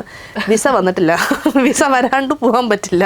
അതുകൊണ്ട് വന്നാൽ പോവും, അല്ലെങ്കിൽ next show will be in Muscat. Stage ഷോസിന് പോകുമ്പോൾ ഈ സോങ്സ് ഇങ്ങനെ പ്രിഫറൻസ് ഉണ്ടോ എന്തെങ്കിലും? ഇല്ല. ആക്ച്വലി രസം എന്താണെന്ന് വെച്ച് കഴിഞ്ഞാൽ സ്റ്റേജ് ഷോസിന് പോകുമ്പോൾ എല്ലാവരും പ്രതീക്ഷിക്കുന്ന ഞാനൊരു സെമി ക്ലാസിക്കൽ ആർട്ടിസ്റ്റാണ്. ഞാനിങ്ങനെ സാരിയൊക്കെ ഉടുത്ത് വന്ന് നിന്ന് ഒരു ഭാവയാമിയൊക്കെ പാടി പോകുന്നു. സത്യം പറഞ്ഞു കഴിഞ്ഞാൽ എല്ലാവരും എക്സ്പെക്ട് ചെയ്യാറുണ്ട് ആൻഡ് എല്ലാവരും ചോദിക്കാറുണ്ട്. പക്ഷേ എൻ്റെ ഫസ്റ്റ് സോങ് സെമി ക്ലാസിക്കലായിരിക്കും ഏത് സ്റ്റേജിൽ പോകുമ്പോഴും. കാരണം അത് ആളുകളെ സാറ്റിസ്ഫൈ ചെയ്യാൻ വേണ്ടി. ആ ഒരു പാട്ട് കഴിഞ്ഞാൽ പിന്നെ ഇവർ ഉദ്ദേശിക്കുന്ന ഒരു കളറല്ല എനിക്ക്. ഞാൻ ഫുൾ അടിച്ചുപൊളി പാട്ടുകളാണ് പാടാറ്. ലൈക്ക് രഞ്ജിതമ്മേ, അല്ലെങ്കിൽ ഫീലിങ്സ്, ആ ടൈപ്പ് നാടൻ പാട്ടുകൾ. എനിക്ക് നാടൻ പാട്ടുകൾ ഭയങ്കര ഇഷ്ടമാണ്. ഇതെല്ലാം കാരണം എൻ്റെ വോയിസിന് കുറച്ചും കൂടെ ഒരു ത്രോ ഉള്ള ഒരു ബേസ് വോയിസ് ആണ്. അപ്പം നാടൻ പാട്ടിലൊക്കെ പാടുമ്പോൾ ഒരു കനമുണ്ട്. അപ്പം ആ രീതിയിൽ ഞാൻ ഒരുപാട് അടിച്ചുപൊളി. സ്റ്റേജിൽ പാടാൻ ഇഷ്ടമുള്ള ജോണർ അടിച്ചുപൊളിയാണ്. അങ്ങനെയില്ല. ഇപ്പം ഓരോ സ്റ്റേജ് എങ്ങനെ ഡിമാൻഡ് ചെയ്യുന്നതിനനുസരിച്ചിരിക്കും. ഇപ്പം ഞാൻ ബഹ്റൈനിലൊരു ഷോ ചെയ്തിരുന്നു, ആന്തോളനം. അതിൽ സെമി ക്ലാസിക്കലുകൾ മാത്രം മതി. അപ്പം ഞാൻ ഒരു 2 മണിക്കൂർ നിന്ന് സെമി ക്ലാസിക്കലുകൾ പാടിയിട്ടുണ്ട്. പല സ്ഥലത്തും അൺപ്ലഗ്ഡ് നൈറ്റ്സ് പോവും. അവിടെ മെലഡീസാണ് വേണ്ടത്. എനിക്ക് എല്ലാം പാടാൻ ഇഷ്ടം. പാട്ടെല്ലാം പാട്ടല്ലേ, നമുക്കത് ഇഷ്ടമാണ്. പക്ഷേ എനിക്ക് ഹൈ പിച്ച്ഡ് സോങ്സ് പാടാൻ ഇഷ്ടമല്ല. എൻ്റെ വോയിസ് ബേസ് ആയതുകൊണ്ട് ആരെങ്കിലും പാടുക അത് ഞാൻ പാടില്ല. അല്ലെങ്കിൽ കാർമുകിൽ പറഞ്ഞെ അതൊക്കെ പഠിപ്പിക്കും, പക്ഷെ പാടില്ല. ഞാൻ പാടുന്നത് എൻ്റെ വോയിസിന് ചേരുന്ന ഫാസ്റ്റ് സോങ്സ് ആയിരിക്കും. പക്ഷേ ഫാസ്റ്റ് സോങ് ഞാൻ ഡാൻസ് കളിച്ച് ഞാൻ ഫസ്റ്റ് ടൈം സ്റ്റേജിൽ ഡാൻസ് ചെയ്യുമ്പോൾ എല്ലാവർക്കും ഇങ്ങനെ ഒരു അത്ഭുതമാണ്. പക്ഷേ ഞങ്ങൾ ഉദ്ദേശിച്ച മാളവിക ഇങ്ങനെ അല്ലല്ലോ എന്ന്. പക്ഷെ ഞാനൊരു അത് എൻ്റെ ഗർഭം ഇങ്ങനെ അല്ലല്ലോ എന്ന്. ആക്ച്വലി ഞാനൊരു ഡാൻസർ ആയിരുന്നു. ഞാൻ പാട്ടിനേക്കാളും കൂടുതൽ ഡാൻസിലാണ് ട്രെയിൻഡ് ആയിട്ടുള്ളത്. അപ്പം എനിക്ക് സ്റ്റേജിൽ കയറുമ്പോൾ ഒബ്വിയസ്ലി ഡാൻസ് വരും. ഞാൻ അടിച്ചു പൊളിച്ച് എല്ലാവരുടെയും ഓടിക്കളിക്കും. അപ്പം അങ്ങനെ ഒരു ഓൾറൗണ്ടർ ആണെന്ന് ഞാൻ മനസ്സിലാക്കുന്നു. പഠിത്തത്തിന് പഠിത്തം, ഡാൻസിന് ഡാൻസ്, പാട്ടിന് ഓൾറൗണ്ടർ എന്ന് പറയാൻ പറ്റില്ല. ആർട്സിൽ ഞാനൊരു ഓൾറൗണ്ടർ ആണെന്ന് പറഞ്ഞാൽ കറക്റ്റ് ആയിരിക്കും. ബിക്കോസ് അതിൽ ഒരു ആർട്സ് ഫെസ്റ്റ് വന്നാൽ ഞാൻ ഒരറ്റം തൊട്ട് മറ്റേ അറ്റം വരെയുള്ള എല്ലാ പ്രോഗ്രാംസിനും ഞാൻ ഉണ്ടാവാറുണ്ട്. എക്സെപ്റ്റ് എനിക്ക് തോന്നുന്നു മിമിക്രി എനിക്ക് പറ്റില്ല. പിന്നെ ചില ഇൻസ്ട്രുമെൻറ്റ്സ് എനിക്ക് വായിക്കാൻ അറിയില്ല. ബാക്കി ഇൻസ്ട്രുമെൻറ്റ്സ് ഒക്കെ തനിയെ അങ്ങ് വായിക്കുന്നതാണ്. ഈവൻ വീണ വരെ ഞാൻ തനിയെ വായിച്ചിട്ട് എനിക്ക് ഡിസോണിനൊക്കെ സ്ഥിരം കോമ്പറ്റീഷന് പ്രൈസ് കിട്ടാറുണ്ട്. ഈവൻ പ്രസംഗിക്കും, ഞാൻ കവിത എഴുതും, കഥ എഴുതും, എല്ലാം ചെയ്യും. മോണോ ആക്ട് ചെയ്യും. ഞാൻ ബെസ്റ്റ് ആക്ട്രസ് ആയിരുന്നു നാടകത്തിൽ. എല്ലാം ചെയ്യും. സ്പോർട്സ് അയ്യോ സ്പോർട്സ് എന്താ പറയാ, മനുഷ്യന് അയ്യോ എനിക്ക് ആലോചിക്കാൻ ഇഷ്ടമില്ലാത്ത ഒരു ഏരിയയാണത്. കാരണം ഓടാൻ അറിയില്ല, ചാടാൻ അറിയില്ല, തവളച്ചാട്ടം പോലും അറിയില്ല, ലെമൺ ആൻഡ് സ്പൂൺ റേസ് ഒക്കെ പോട്ടെ. എന്നെ പരീക്ഷിക്കാൻ വേണ്ടിയിട്ട് വെറുതെ ഒരു ബോൾ ഇങ്ങനെ എറിഞ്ഞ് തന്നാൽ എനിക്ക് പിടിക്കാൻ അറിയില്ല. ഉരുട്ടി തന്നാൽ ഇതിൽ തട്ടിയാൽ മതി എന്ന് പറഞ്ഞാൽ എനിക്ക് ഇങ്ങനെ തട്ടാൻ അറിയില്ല. വെറുതെ ഒന്ന് തട്ടിയാൽ മതി എന്ന് പറഞ്ഞാൽ ഫുട്ബോൾ ചെയ്യാൻ ഒന്നും അറിയില്ല. എനിക്കിതിന് നാണം കെട്ടുപോയത് ശ്രീകണ്ഠൻ നായർ ഷാൻ്റെ ഒരു ഷോ ഉണ്ടായിരുന്നു.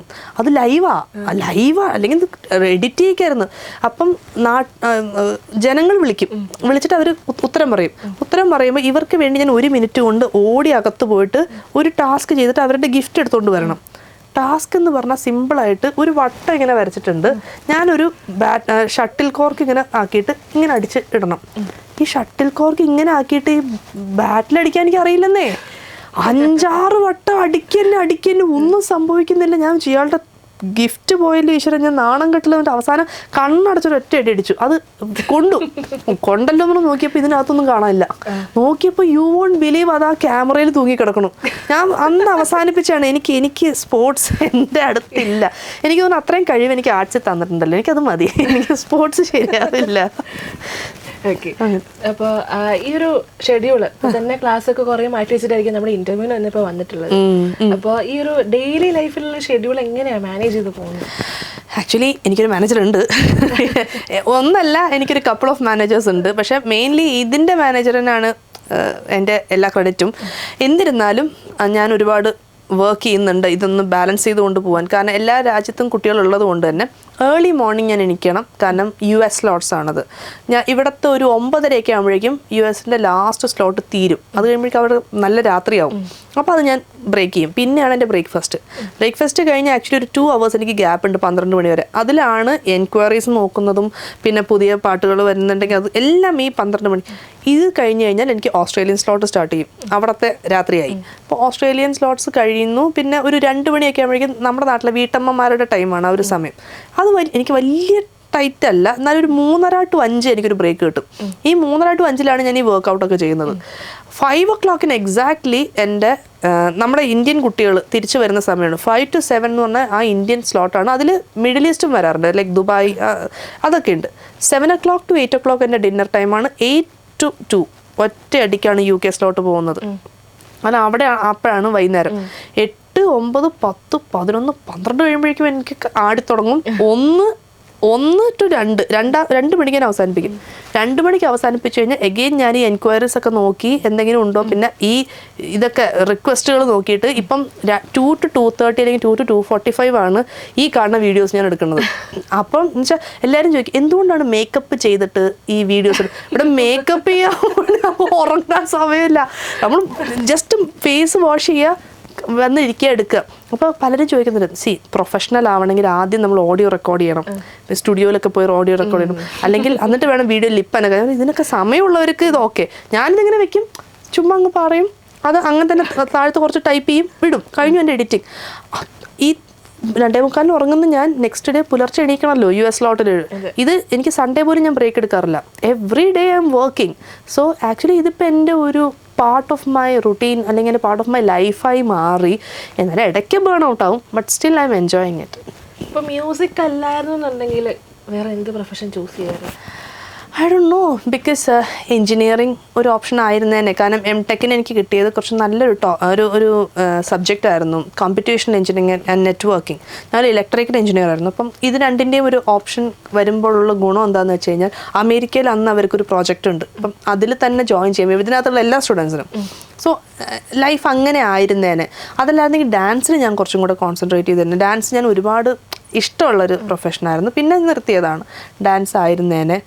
അതും അല്ലെങ്കിൽ എനിക്ക് തോന്നുന്നു ഒരു പക്ഷേ ഞാൻ ചിലപ്പോൾ ഈ സൈക്കോളജിയൊക്കെ ഇഷ്ടമുള്ളതുകൊണ്ട് മോട്ടിവേഷണൽ സ്പീക്കറോ അല്ലെങ്കിൽ ഒരു തെറാപ്പിസ്റ്റോ ഒക്കെ ആയിട്ട് പോയേനെ. ബട്ട് എനിക്കിപ്പോൾ അങ്ങനെ ചിന്തിക്കാൻ പറ്റുന്നില്ല, മ്യൂസിക് തന്നെ എല്ലാം. ഓക്കെ, അപ്പോൾ നമുക്ക് ഒരു നൊട്ടേഷനും കൂടെ ചെയ്താൽ, ഒരു ഫാസ്റ്റ് സോങ് ഏതെങ്കിലും ഒരു കാര്യം ചെയ്തോളൂ, ഒരു പാട്ട് പറ, ഞാൻ ആ പാട്ട് അറിയുന്നതാണെങ്കിൽ ഞാൻ അപ്പം നൊട്ടേറ്റ് ചെയ്യാം. ഒരു ഫാസ്റ്റ് സോങ് ആണ് ഇഷ്ടമുള്ള പറ. എനിക്ക് അറിയില്ലെങ്കിൽ ഞാൻ അറിയില്ല എന്ന് പറയുമ്പോൾ അടുത്ത പാട്ട് പറയാലോ. പറഞ്ഞോ, പാട്ട് തന്നെ ചോദിക്കാം എന്നാല്. അല്ല വേണ്ട, ഇഷ്ടമുള്ള പാട്ട് പറഞ്ഞോ, ചെയ്യാത്ത പാട്ട് ചോദിച്ചോ, അതല്ല എൻ്റെ രസം. ഇപ്പൊ പ്രേക്ഷകർക്ക് ഇങ്ങനെ ഇരിക്കും, ഞാൻ തെറ്റിക്കണ കാണാൻ, കുഴപ്പമില്ല, ചോദിച്ചോ. വേൽമുരുക ഏതാ? ഓക്കെ, വേൽമുരുക എനിക്ക് തോന്നുന്നു ഒരുവിധം സ്റ്റേജസിലൊക്കെ ഇത്രയും വർഷമായിട്ടും ഔട്ട്ഡേറ്റഡ് ആവാത്തൊരു സോങ് ഉണ്ടെങ്കിൽ വേൽമുരുക. നമ്മൾ എത്ര പാട്ടുകൾ മാറിയെന്നറിയാം, പക്ഷെ സ്റ്റേജിൽ ഒരു പ്രോഗ്രാം എൻഡ് ചെയ്യണമെങ്കിൽ വേൽമുരുക ഇല്ലേ എന്ന് ചോദിക്കുള്ളൂ. പിന്നെ അത് പിന്നെ നമുക്ക് വലിയ പ്രശ്നമാണ്, അതാണ്. അപ്പൊ വേൽമുരുക നോട്ട് ചെയ്യാം. നീസ നീസ നീസ നീസ രി ഗ രി സ സ സ നീസ സ നീസ സ നീസ സ നീസ സ രി ഗ രി സ സ സ നീസ ഗ ഗ ഗ ഗ ഗ ഗ ഗ ഗ ഗ ഗ മാമ മാമ മാമ മ പ മ ഗ രി ഗ ഗ ഗ ഗ ഗ ഗ ഗ മാമ മ ഗ രി ഗ രി സ രി സ നീ നീ നീ സ രി ഗ രി സ സ സ സ രി ഗ രി സ രി സ നീ നീ നീ സ രി ഗ രി സ സ സ സ സ രി സ നീ പ നീ നീ സ രി ഗ രി സ സ സ സ പ മ രി സ നീ നീ നീ സ രി ഗ രി സ സ സ സ. ഇങ്ങനൊരു വേർഷൻ വേൽമുരുകയുടെ കേൾക്കുന്നത് അതാ ഞാനും ആദ്യമായിട്ട്. കൊള്ളാം, അതിന് ഏറ്റവും രസം പാട്. ഓക്കെ, അപ്പോൾ മ്യൂസിക്കിൻ്റെ കാര്യത്തിലേക്ക് വരികയാണെങ്കിൽ ചേച്ചിക്ക് പേഴ്സണലി മ്യൂസിക് പഠിക്കുമ്പോഴായാലും ഇങ്ങനെ ഇഷ്ടമുള്ളൊരു രാഗം അങ്ങനെ ഉണ്ടോ? എൻ്റെ ഫേവറേറ്റ് രാഗം depends on my mood actually. കാരണം ഓരോ മൂഡിന് ഓരോ രാഗത്തിന് ഒരുപാട് നമ്മളെ ഹെൽപ്പ് ചെയ്യാനുണ്ട് എന്ന് വിശ്വസിക്കുന്ന ഒരാളാണ് ഞാൻ. അതിലായിരിക്കാം ഒരു പക്ഷേ ഒരു 20 to 30 years കഴിയുമ്പോൾ മ്യൂസിക് തെറാപ്പി ഡെവലപ്പായി വരാൻ പോകുന്നത്. കാരണം അടുത്തടുത്ത ഫ്രീക്വൻസീസ് കേൾക്കുമ്പോൾ ഒരു മനുഷ്യൻ അസ്വസ്ഥനാവും. കുറച്ച് ദൂരെയുള്ള ഫ്രീക്വൻസീസ് കേൾക്കുമ്പോൾ അയാളുടെ മനസ്സിൽ ഹാപ്പിനെസ് വരും. ഇത് പ്രൂവണാണ്. അത് വെച്ച് നമുക്ക് ഒരുപാട് വർക്ക് ചെയ്യാം. ബിക്കോസ് ഇത് സയൻസ് ആണല്ലോ, ഫ്രീക്വൻസി ഈസ് ബേസിക്കലി ഫിസിക്സ്. അപ്പം അത് വെച്ചിട്ട് നമുക്ക് ഒരാളുടെ മൂഡ് വളരെ ഈസി ആയിട്ട് ഷിഫ്റ്റ് ചെയ്യാൻ പറ്റും. ഫോർ എക്സാമ്പിൾ, നമുക്ക് എല്ലാവർക്കും അറിയാം ഏറ്റവും സെമിറ്റോൺസ് ചേരുമ്പോഴാണ് സൈറൻ ഉണ്ടാവുന്നത്. ഈ സൈറൻ കേൾക്കുമ്പോൾ നമ്മൾ ഏറ്റവും കൂടുതൽ അസ്വസ്ഥരാവുകയാണ് ചെയ്യുന്നത്, അല്ലെങ്കിൽ അലേർട്ട് ആവുകയാണ് ചെയ്യുന്നത്. സോ അതൊരു പ്രൂവൺ തിങ് ആണ്. അപ്പം എന്ന് പറയുന്ന പോലെ എനിക്ക് എപ്പോഴും കേൾക്കാനും പാടാനും ഇഷ്ടമുള്ള ഒരു രാഗമാണ് മധ്യമാവധി. മധ്യമാവധിക്ക് ഡിഫറെൻറ്റ് മൂഡ്സ് ഉണ്ടെന്ന് വിശ്വസിക്കുന്ന ഒരാളാണ് ഞാൻ. പക്ഷെ അതല്ലാതെ ഇപ്പം ഞാൻ ഭയങ്കര വിഷമിച്ചിരിക്കുകയാണെങ്കിൽ മേ ബി ഞാൻ ശുഭബന്ധുരാളി ആയിരിക്കും കേൾക്കുന്നത്. ഭയങ്കര ഹാപ്പി ആണെങ്കിൽ ഞാൻ ഹംസധ്വനി ആയിരിക്കും കേൾക്കുന്നത്. ഭയങ്കര പ്രൗഡായിട്ടിരിക്കുന്ന ഒരു സമയത്താണെങ്കിൽ ഞാൻ ചിലപ്പം കാമ്പോജി ആയിരിക്കും കേൾക്കുന്നത്. അല്ല ഭയങ്കര റിലാക്സ്ഡ് ആയിട്ടാണ് ഇരിക്കുന്നതെങ്കിൽ ഞാൻ ചിലപ്പോൾ ദേശോ കാനഡ ആയിരിക്കും കേൾക്കുന്നത്. So it depends on my mood. പക്ഷേ എനിക്ക് എല്ലാ രാഗങ്ങളും ഇഷ്ടമാണ്. ആൻഡ് ഞാൻ പറയുകയാണെങ്കിൽ ചില സമയത്ത് ചില രാഗങ്ങളെ ചേരുള്ളൂ എനിക്ക്. അപ്പോൾ അതിനനുസരിച്ച് കച്ചേരികളിൽ ഞാൻ ആ പാട്ടുകൾ മാറ്റാറുണ്ട്. എന്നാലും എനിക്ക് തോന്നുന്നു മധ്യമാവധി ഒരു ജനറൽ ആയിട്ട് പറയാം എനിക്ക് ഇഷ്ടമുള്ള രാഗമാണെന്ന്. ഓക്കെ, മ്യൂസിക്കിലെ ഏറ്റവും ഒരു എന്താ പറയുക റോൾ മോഡൽ എന്നൊക്കെ കാണുന്ന ഒരാൾ ആരായിരിക്കും? ഒരുപാട് പേരുണ്ട്. ഞാൻ പറഞ്ഞല്ലോ, കാരണം എല്ലാവർക്കും അവരുടേതായിട്ടുള്ള വളരെ പെർട്ടിക്കുലർ ആയിട്ടുള്ള പെക്യുലർ ആയിട്ടുള്ള ക്യാരക്ടറിസ്റ്റിക്സ് ഉണ്ട്. അങ്ങനെ ഞാൻ ഇപ്പം Yesudas sir, of course Yesudas sir എന്തോരം ഡെഡിക്കേറ്റഡ് ആണ് എന്നുള്ളത് എനിക്ക് ഭയങ്കര, ആൾ ഓരോ രാഗങ്ങളെ പറ്റിയൊക്കെ പറയുമ്പം എനിക്ക് ഭയങ്കര ഇൻട്രസ്റ്റ് ആണ് സാറ് പറയണത് കേട്ടിരിക്കാൻ. ഞാൻ ഒരു 10 ഷോസോളം സാറിൻ്റെ ഒപ്പം ചെയ്തിട്ടുണ്ട്. ആൻഡ് എനിക്ക് ഭയങ്കര ഇഷ്ടമാണ്. ചിത്ര ചേച്ചി ഇത്രയും ഡൗൺ ടു എർത്ത് പേഴ്സണിനെ ഞാൻ വേറെ കണ്ടിട്ടേ ഇല്ല. ബിക്കോസ് എൻ്റെ ഈ ബർത്ത്ഡേ ഏറ്റവും കൂടുതൽ സ്പെഷ്യലാക്കിയത് ചേച്ചിയാണ് എനിക്ക് ബർത്ത്ഡേ ഡ്രസ്സ് തന്നത്. ആ ബർത്ത്ഡേയുടെ ചുരിദാർ ഞാൻ നോക്കിയപ്പോൾ ചേച്ചി ഒരു കവറൊക്കെ കൊണ്ടുവന്നു. മോളെ എനിക്ക് ഇതേ കിട്ടിയുള്ളൂ. ഞാൻ ഇതേ കിട്ടിയുള്ളൂ. ഞാൻ അങ്ങനെ കണ്ണൊക്കെ ഒലിക്കുക ചേച്ചി തരുമ്പോൾ. അത് ചേച്ചിയെപ്പോലെ ഇത്രയും സിമ്പിളായിട്ടുള്ളൊരു പേഴ്സണെ ഞാൻ കണ്ടിട്ടേ ഇല്ല. അതുപോലെ ചിന്മയി, ഓഫ് കോഴ്സ്. ഇപ്പോൾ ചിന്മയി ആക്ച്വലി എനിക്ക് കുറേ കാര്യങ്ങൾ ചിന്മയുമായിട്ട് കണക്റ്റഡ് ആണെന്ന് ഞാൻ വിശ്വസിക്കാറുണ്ട്. കാരണം ഞാനും ഒരുപാട് ബോൾഡായിട്ട് പല കാര്യങ്ങളിലും എൻ്റെ അഭിപ്രായം, എൻ്റെ നിലപാടുകൾ തുറന്നു പറയാറുള്ള ഒരാളാണ്. അത് കാരണം ഇൻക്ലൂഡിങ് മ്യൂസിക് ഫീൽഡ് എനിക്ക് ഒരുപാട് സ്ഥലത്ത് നിന്ന് വളരെ ശക്തമായിട്ടുള്ള രീതിയിൽ എനിക്ക് ഒരുപാട് അറ്റാക്സ് ലഭിച്ചിട്ടുണ്ട്. ആൻഡ് ഐ സ്ട്രോങ്ലി ബിലീവ് നമ്മൾ എത്രയൊക്കെ ഇക്വാലിറ്റി പറഞ്ഞാലും സ്ത്രീകൾക്ക് ഇന്നും ആ ഒരു ഇക്വാലിറ്റി നമ്മുടെ സൊസൈറ്റി കൊടുത്തിട്ടില്ല. അതിൻ്റെ ഒരു തെളിവ് തന്നെയാണ് ചിന്മയി. ആ ചിന്മയ്ക്ക് കിട്ടിയിട്ടുള്ള ആ ഒരു ഷാഡോ, ഐ മീൻ എന്തുകൊണ്ടാണ് ചിന്മയി ഇതുവരെ സ്റ്റേജിൽ വരാഞ്ഞതെന്ന് ആരും ചിന്തിച്ചിട്ടില്ല. ബട്ട് ചിന്മയി അതിന് ഓവർകം ചെയ്ത് വന്നു എന്നുള്ളതിൽ ഐ ആം വെരി പ്രൗഡ്. അപ്പം ആ ഒരു കേസിൽ എനിക്ക് ചിന്മയി എൻ്റെ ഒരു റോൾ മോഡലാണ്. ബിക്കോസ് അതുപോലെ ബോൾഡായിട്ട് ഇൻസ്പയറിംഗ് ആയിട്ട് ചെയ്യുന്ന അതുപോലെ എത്രയോ പേരുണ്ട്. അതായത് സ്വന്തം നിലപാടുകൾ വളരെ സ്ട്രോങ് ആയിട്ട് പ്രസൻറ്റ് ചെയ്യുന്ന എല്ലാവരും എന്നെ സംബന്ധിച്ചിടത്തോളം റോൾ മോഡൽസാണ്. പിന്നെ എനിക്ക് തോന്നുന്നു Sonu Nigam, the way all fitness keep ചെയ്യുന്നത് എനിക്ക് ഭയങ്കര ഒരു ഇൻട്രസ്റ്റിംഗ് ആൻഡ് ഇൻസ്പയറിംഗ് ആണ്. കാരണം ഒരു റെക്കോർഡിങ് തുടങ്ങുന്നതിന് മുന്നേ പോലും ആൾ വർക്കൗട്ട് ചെയ്തിട്ടാണ് വരിക, ആ വാം അപ്പ് ആയിട്ടുള്ള വോയിസിന് വേണ്ടിയിട്ട്. അപ്പം അങ്ങനെ ഓരോരുത്തർക്കും ഇപ്പം MG ശ്രീകുമാർ സാർ എന്തോരം നമ്മളെ സപ്പോർട്ട് ചെയ്യാമെന്നറിയോ.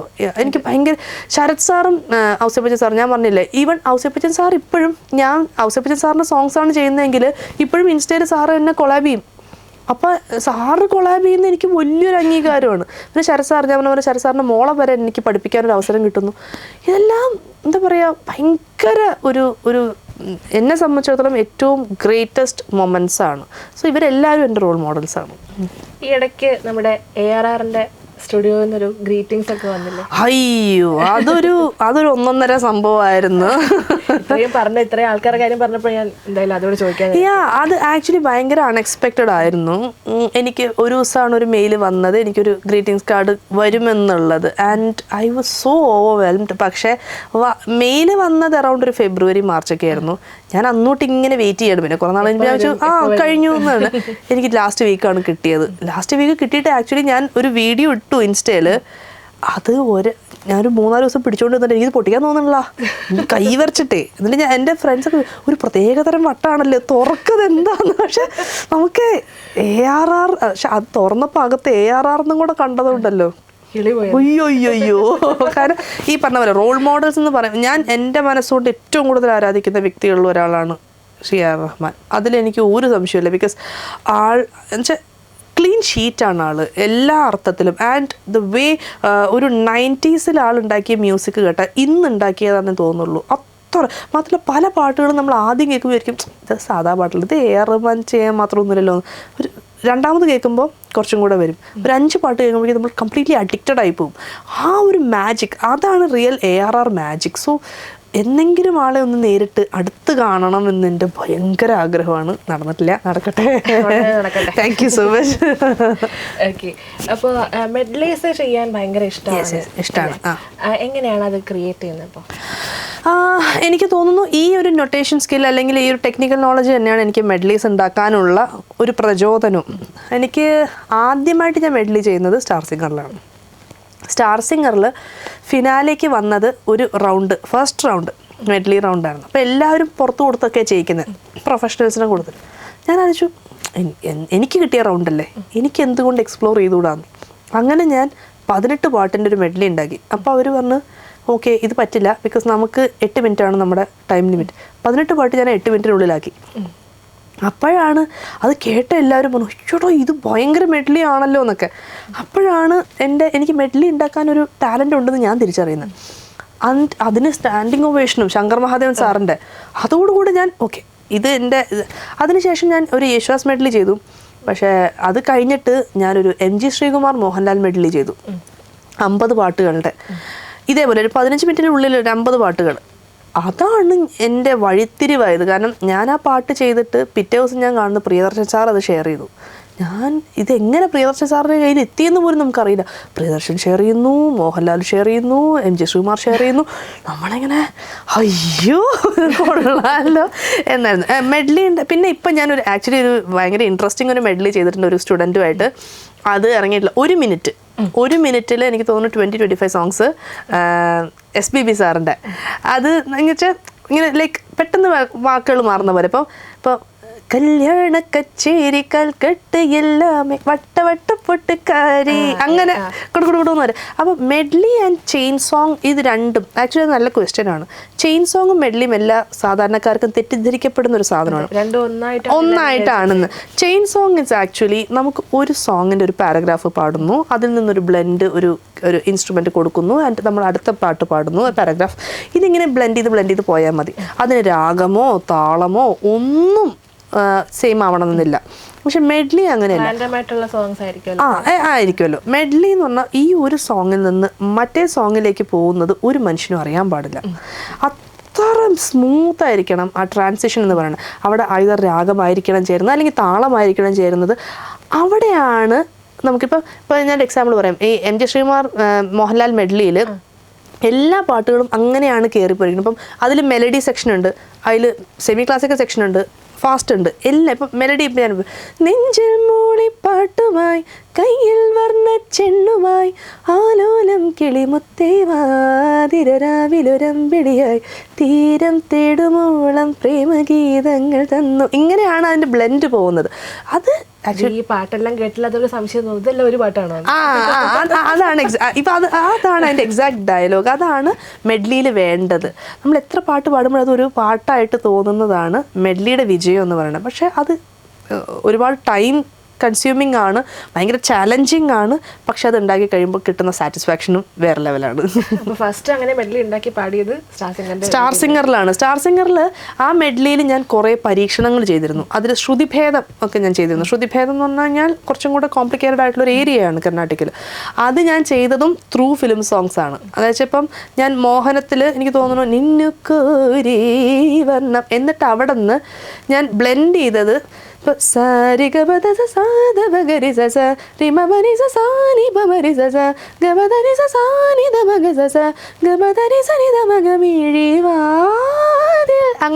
ഉറങ്ങാതെ വന്നു. എന്നിട്ട് എഗെയിൻ കുങ്കുമമിട്ട കവിൾത്തടമോടെ അങ്ങനെ ശ്രുതിഭേദം കൂടെ കൊണ്ടുവന്ന ഒരു മെഡ്ലി ആയിരുന്നു എൻ്റെ സ്റ്റാർ സിംഗറിലെ മെഡ്ലി. സോ അത് എനിക്കും ചാലഞ്ചിങ് ആയിരുന്നു. അന്ന് ഞാൻ ചെറിയ കുട്ടിയാണല്ലോ, അപ്പം but it was very nice. Okay, അപ്പോൾ നേരത്തെ പറഞ്ഞിട്ടുണ്ടായിരുന്നു ഇപ്പോൾ ചിന്മയി നല്ല ഇൻസ്പിറേഷൻ ഉള്ള ഒരാളാണ്. ചേച്ചിക്കും അതുപോലെ സിമിലർ ആയിട്ടുള്ള എക്സ്പീരിയൻസസ് ഉണ്ടായിട്ടുണ്ടെന്ന് പറഞ്ഞിട്ടുണ്ടായിരുന്നു. അപ്പോൾ ആസ് എ മ്യൂസീഷ്യൻ അങ്ങനെ എവിടെയെങ്കിലും ഒക്കെ ഒരു ഒഴിവാക്കൽ വരുന്നതായിട്ട് ഫീൽ ചെയ്തിട്ടുണ്ടോ? ഒരുപാട് അവസരങ്ങൾ ഉണ്ടല്ലോ. അത് മ്യൂസിക് മാത്രമല്ല, നമ്മൾ ഏത് പ്രൊഫഷൻ ചൂസ് ചെയ്താലും ഇന്നത്തെ കാലഘട്ടത്തിൽ, ഇന്നത്തെ എല്ലായ്പ്പോഴും ഉണ്ട്, ഇന്ന് കുറച്ചും കൂടെ പുറത്തേക്ക് വരുന്നു എന്ന് മാത്രമേ ഉള്ളൂ. ഒരുപാട് ചാലഞ്ചസ് ഫേസ് ചെയ്തിട്ടാണ് നമ്മൾ അതിൽ നിന്ന് പുറത്തേക്ക് വരുന്നത്. ആൻഡ് ഞങ്ങളുടെ ഫീൽഡ് കുറച്ചും കൂടെ ഫ്ലാഷിയാണ്, ആളുകളിലേക്ക് എത്തുന്നതാണ്. അതുകൊണ്ടാണ് അത് പുറത്തേക്ക് അറിയുന്നത്. ഇപ്പം സ്ത്രീകൾക്ക് എടുത്തു കഴിഞ്ഞാൽ സ്ത്രീകൾ എന്തോരം ചാലഞ്ചസ് നേരിട്ടിട്ടാണ് ഓരോ ഫീൽഡിലും നിലനിൽക്കുന്നത്. അത് കോംപ്രമൈസസിലൂടെ ഉണ്ട്, അത് ഫിനാൻഷ്യൽ ബെനിഫിറ്റ്സിലൂടെ ഉണ്ട്, പിന്നെയും ഇതിലും പോലും പറയാൻ പറ്റാത്ത രീതിയിൽ ഒരുപാട് രീതിയിൽ നമ്മൾ ഒരുപാട് പ്രശ്നങ്ങളിലൂടെയാണ് സ്ത്രീകൾ കടന്നു വരുന്നത്. അതിന് വില്ലിങ് ആവാതെ എന്നാൽ ടാലൻ്റ് ഉണ്ട് എന്ന് വിശ്വസിച്ച് ഫൈറ്റ് ചെയ്യുന്ന സ്ത്രീകളെ നേരിടുന്നത് വളരെ വളരെ ചാലഞ്ചിങ് ആയിട്ടുള്ള ഒരുപാട് പ്രതിസന്ധികളാണ്. എനിക്കത് എങ്ങനെ പറയേണ്ടതെന്ന് അറിയില്ല. ബിക്കോസ് അത് പറഞ്ഞു വന്നു കഴിഞ്ഞാൽ ഇറ്റ്സ് ലൈക്ക് എൻ എസ്സേ, അതിൽ തീരില്ല. പക്ഷേ ഈ പറഞ്ഞ പോലെ മ്യൂസിക്കിൽ തന്നെ പല അവസരങ്ങൾ അതുവഴി പോവും. പല അവസരങ്ങൾ വന്നിട്ട് നമുക്കത് വേണ്ട രീതിയിൽ ഉപയോഗപ്പെടുത്താൻ പറ്റാതെ പോകും. അത് പ്ലേ ബാക്കിംഗ് എന്ന് ഞാൻ പറഞ്ഞിട്ടില്ല. പ്ലേ ബാക്ക് സിംഗിങ് അതിൻ്റെ ഒരു ഏരിയ മാത്രമാണ്. ചാനൽസ് ആയിക്കോട്ടെ ആൻഡ് ഇപ്പം സ്റ്റേജ് ഷോസ് ആയിക്കോട്ടെ, എല്ലാവിടെയും ഉള്ളതാണിത്. അപ്പം എന്നെ സംബന്ധിച്ചിടത്തോളം ഞാൻ എൻ്റെ ടാലൻറ്റിൽ ഉറച്ച് വിശ്വസിക്കുന്നൊരു വ്യക്തിയാണ്. അതുകൊണ്ട് തന്നെ എനിക്ക് ഏത് രീതിയിലും സാറ്റിസ്ഫൈഡ് അല്ലാത്ത ഒരു രീതിയിൽ എന്നെ അപ്രോച്ച് ചെയ്യുന്ന വ്യക്തികളുടെ അടുത്ത് എനിക്ക് ആ ചാൻസ് വേണ്ട എന്നുള്ള രീതിയിൽ തന്നെയാണ് നിന്നിട്ടുള്ളത്. ഈവൻ ചാനൽസ് എന്നാണെങ്കിലും യു മൈറ്റ് ബി നോയിങ്, ഞാനിപ്പോൾ പല ചാനൽസിലും ഇല്ല. ആൻഡ് അതിൻ്റെ മെയിൻ റീസൺ അവിടെയുള്ള പൊളിറ്റിക്സ് എനിക്ക് പേഴ്സണലി ബുദ്ധിമുട്ട് അനുഭവപ്പെട്ടിട്ടുള്ളത് കൊണ്ട് തന്നെയാണ്. അത് തുറന്നു പറയുന്നതിൽ എനിക്കൊരു വിരോധവും ഇല്ല. പക്ഷേ എനിക്കതിനൊന്നും ഒരു പരാതിയില്ല. ബിക്കോസ് എൻ്റെ ടീച്ചിങ്ങിനും ഞാൻ ഒരുപാട് കണ്ടിട്ടുണ്ട്. കാരണം പാരലലി പലരും എൻ്റെ ടീച്ചിങ് മോശമാണെന്ന് പറയുകയും ആ കുട്ടികളെ ക്യാൻവാസ് ചെയ്യുകയും ഒക്കെ ചെയ്തിട്ടുണ്ട്. പക്ഷേ ഇവർക്കൊക്കെ കാണിച്ചു കൊടുക്കാൻ എൻ്റെ കയ്യിലൊരു സാധനമുള്ളൂ, റിസൾട്ട്. എൻ്റെ കുട്ടികൾ നന്നായിട്ട് പാടുന്നു, അല്ലെങ്കിൽ എനിക്ക് കിട്ടുന്ന അവസരങ്ങളിൽ ഞാൻ നന്നായിട്ട് പാടുന്നു. സോ എനിക്ക് സംബന്ധിച്ചിടത്തോളം എനിക്ക് ഇവരെ ഒന്ന് ഫൈറ്റ് ചെയ്ത് തോൽപ്പിക്കേണ്ട ഒരു കാര്യമില്ല, അതിൻ്റെ ഒരു ആവശ്യമില്ല.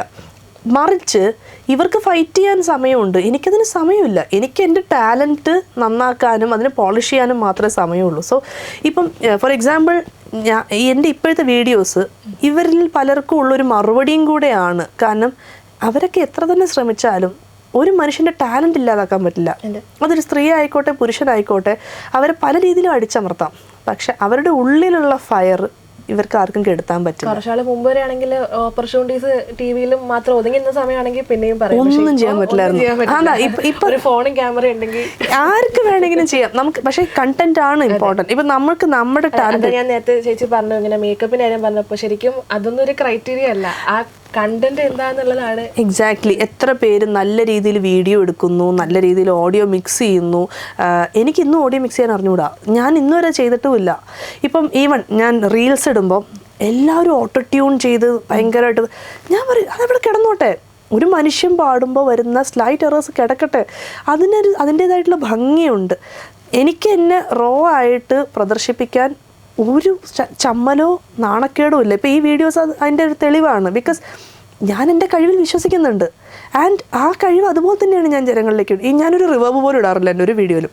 And I am not worried about that actually. അതിൽ കണ്ടിട്ട് എത്രയോ ആളുകൾ നല്ല രീതിയിൽ പ്രതികരിക്കുന്നു. And that's enough for me.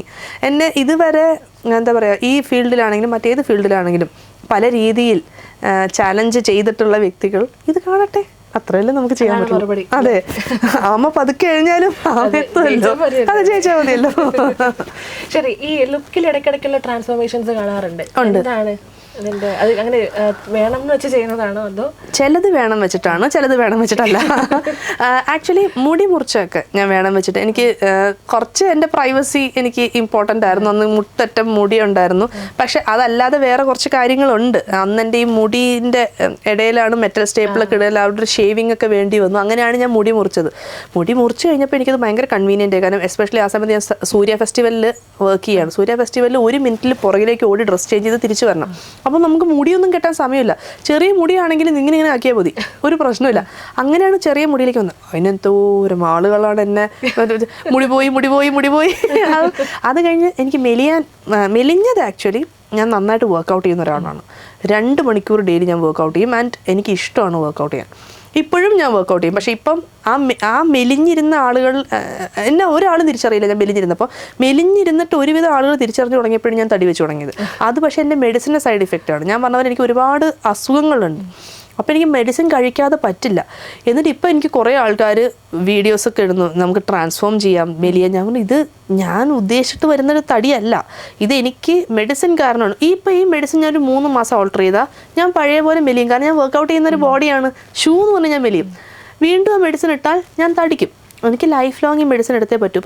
പക്ഷേ ഈ പറഞ്ഞ പോലെ ഈ മെഡിസിൻ എന്തെങ്കിലും ഓൾട്ടർ ചെയ്യുമ്പോൾ ഞാൻ പഴയ പോലെ മെലിഞ്ഞേക്കാം. പക്ഷേ ഞാൻ എൻ്റെ ഫിറ്റ്നസ് ഒരിക്കലും വിടില്ല. ഞാൻ വർക്കൗട്ട് ചെയ്യും. അതുകൊണ്ട് തന്നെ ഇപ്പം ഒരു ബ്ലഡ് ടെസ്റ്റ് എടുത്തു കഴിഞ്ഞാൽ ഷുഗർ ആവട്ടെ, കൊളസ്ട്രോൾ ആവട്ടെ, എല്ലാം നല്ല ക്ലീൻ ഷീറ്റാണ് എനിക്ക്. അതിലൊന്നും ഒരു പ്രശ്നമില്ല. സോ ആക്ച്വലി ട്രാൻസ്ഫോർമേഷൻ്റെ അപ്പുറത്ത് ഞാൻ ഉദ്ദേശിക്കുന്നത് ഐ ഷുഡ് ബി ഹെൽത്തി എന്നുള്ളതാണ്. ഹെൽത്തിന് വേണ്ടിയിട്ടുള്ള ട്രാൻസ്ഫോർമേഷൻസ് ഞാൻ ഇനിയും ചെയ്യും, അത് എപ്പോഴാണെങ്കിലും ചെയ്യും. അതല്ലാതെ look wise I don't believe in it actually. പിന്നെ ഇടയ്ക്ക് നമ്മളെ തന്നെ ഹാപ്പി ആക്കണമല്ലോ, അതിന് വേണ്ടിയിട്ടാണ് ഈ ഹെയർ കളറിങ്. എനിക്ക് ഭയങ്കര ഇഷ്ടമുള്ള കളർ ഞാൻ ഹെയറിലടിക്കും. പക്ഷേ ഇപ്പം ഒരു ഫേഷ്യൽ ചെയ്തിട്ട് എത്ര കാലമായി ചോദിച്ചാൽ മേ ബി ഒരു 2-3 വർഷം. അതിന് മുന്നേ ഒരു വട്ടം ചെയ്തിരുന്നു, അതിന് മുന്നേ ഒരു 4-5 വർഷം എന്നൊക്കെ പറയാൻ പറ്റുള്ളൂ. ഒന്നും ചെയ്യാറില്ല ഞാൻ. എനിക്ക് ത്രെഡ് ചെയ്യും, മേ ബി വേറെ ഒന്നും ചെയ്യാറില്ല. അപ്പം ട്രാൻസ്ഫോർമേഷൻ ഞാൻ പറഞ്ഞല്ലോ, അതൊന്നും എൻ്റെ ഹെൽത്തിനെ എഫക്റ്റ് ചെയ്യുന്ന കാര്യങ്ങളല്ല. സോ ഞാൻ എങ്ങനെ ഇരുന്നാലും എനിക്ക് യാതൊരു ബുദ്ധിമുട്ടില്ല. വീഡിയോസ് എടുക്കുന്നതല്ല, ഇടയ്ക്കിടയ്ക്ക് പോയി ഫേഷ്യൽ ചെയ്യണം, ക്ലീനപ്പ് ചെയ്യണം, അങ്ങനെ ഒരു ചിന്തയില്ല. പിമ്പിൾ വന്നാൽ പിമ്പിൾ ഇല്ലെങ്കിൽ പിമ്പിളില്ല, ഇത്രയേ ഉള്ളൂ നമുക്ക്. പക്ഷേ ഹെൽത്തിന് വേണ്ടിയിട്ടുള്ള എല്ലാം കൃത്യമായിട്ട് ഞാൻ നോക്കും. ടൈം ഇൻവെസ്റ്റ് ചെയ്യും. ഞാൻ കൃത്യമായിട്ട് വർക്കൗട്ട് ചെയ്യും. മരുന്നുകൾ പ്രോപ്പറായിട്ട് ഓർമ്മിച്ചെടുത്ത് കഴിക്കും. ഞാൻ ആ കാര്യങ്ങളിലെല്ലാം ഞാൻ വളരെ ഇതാണ്.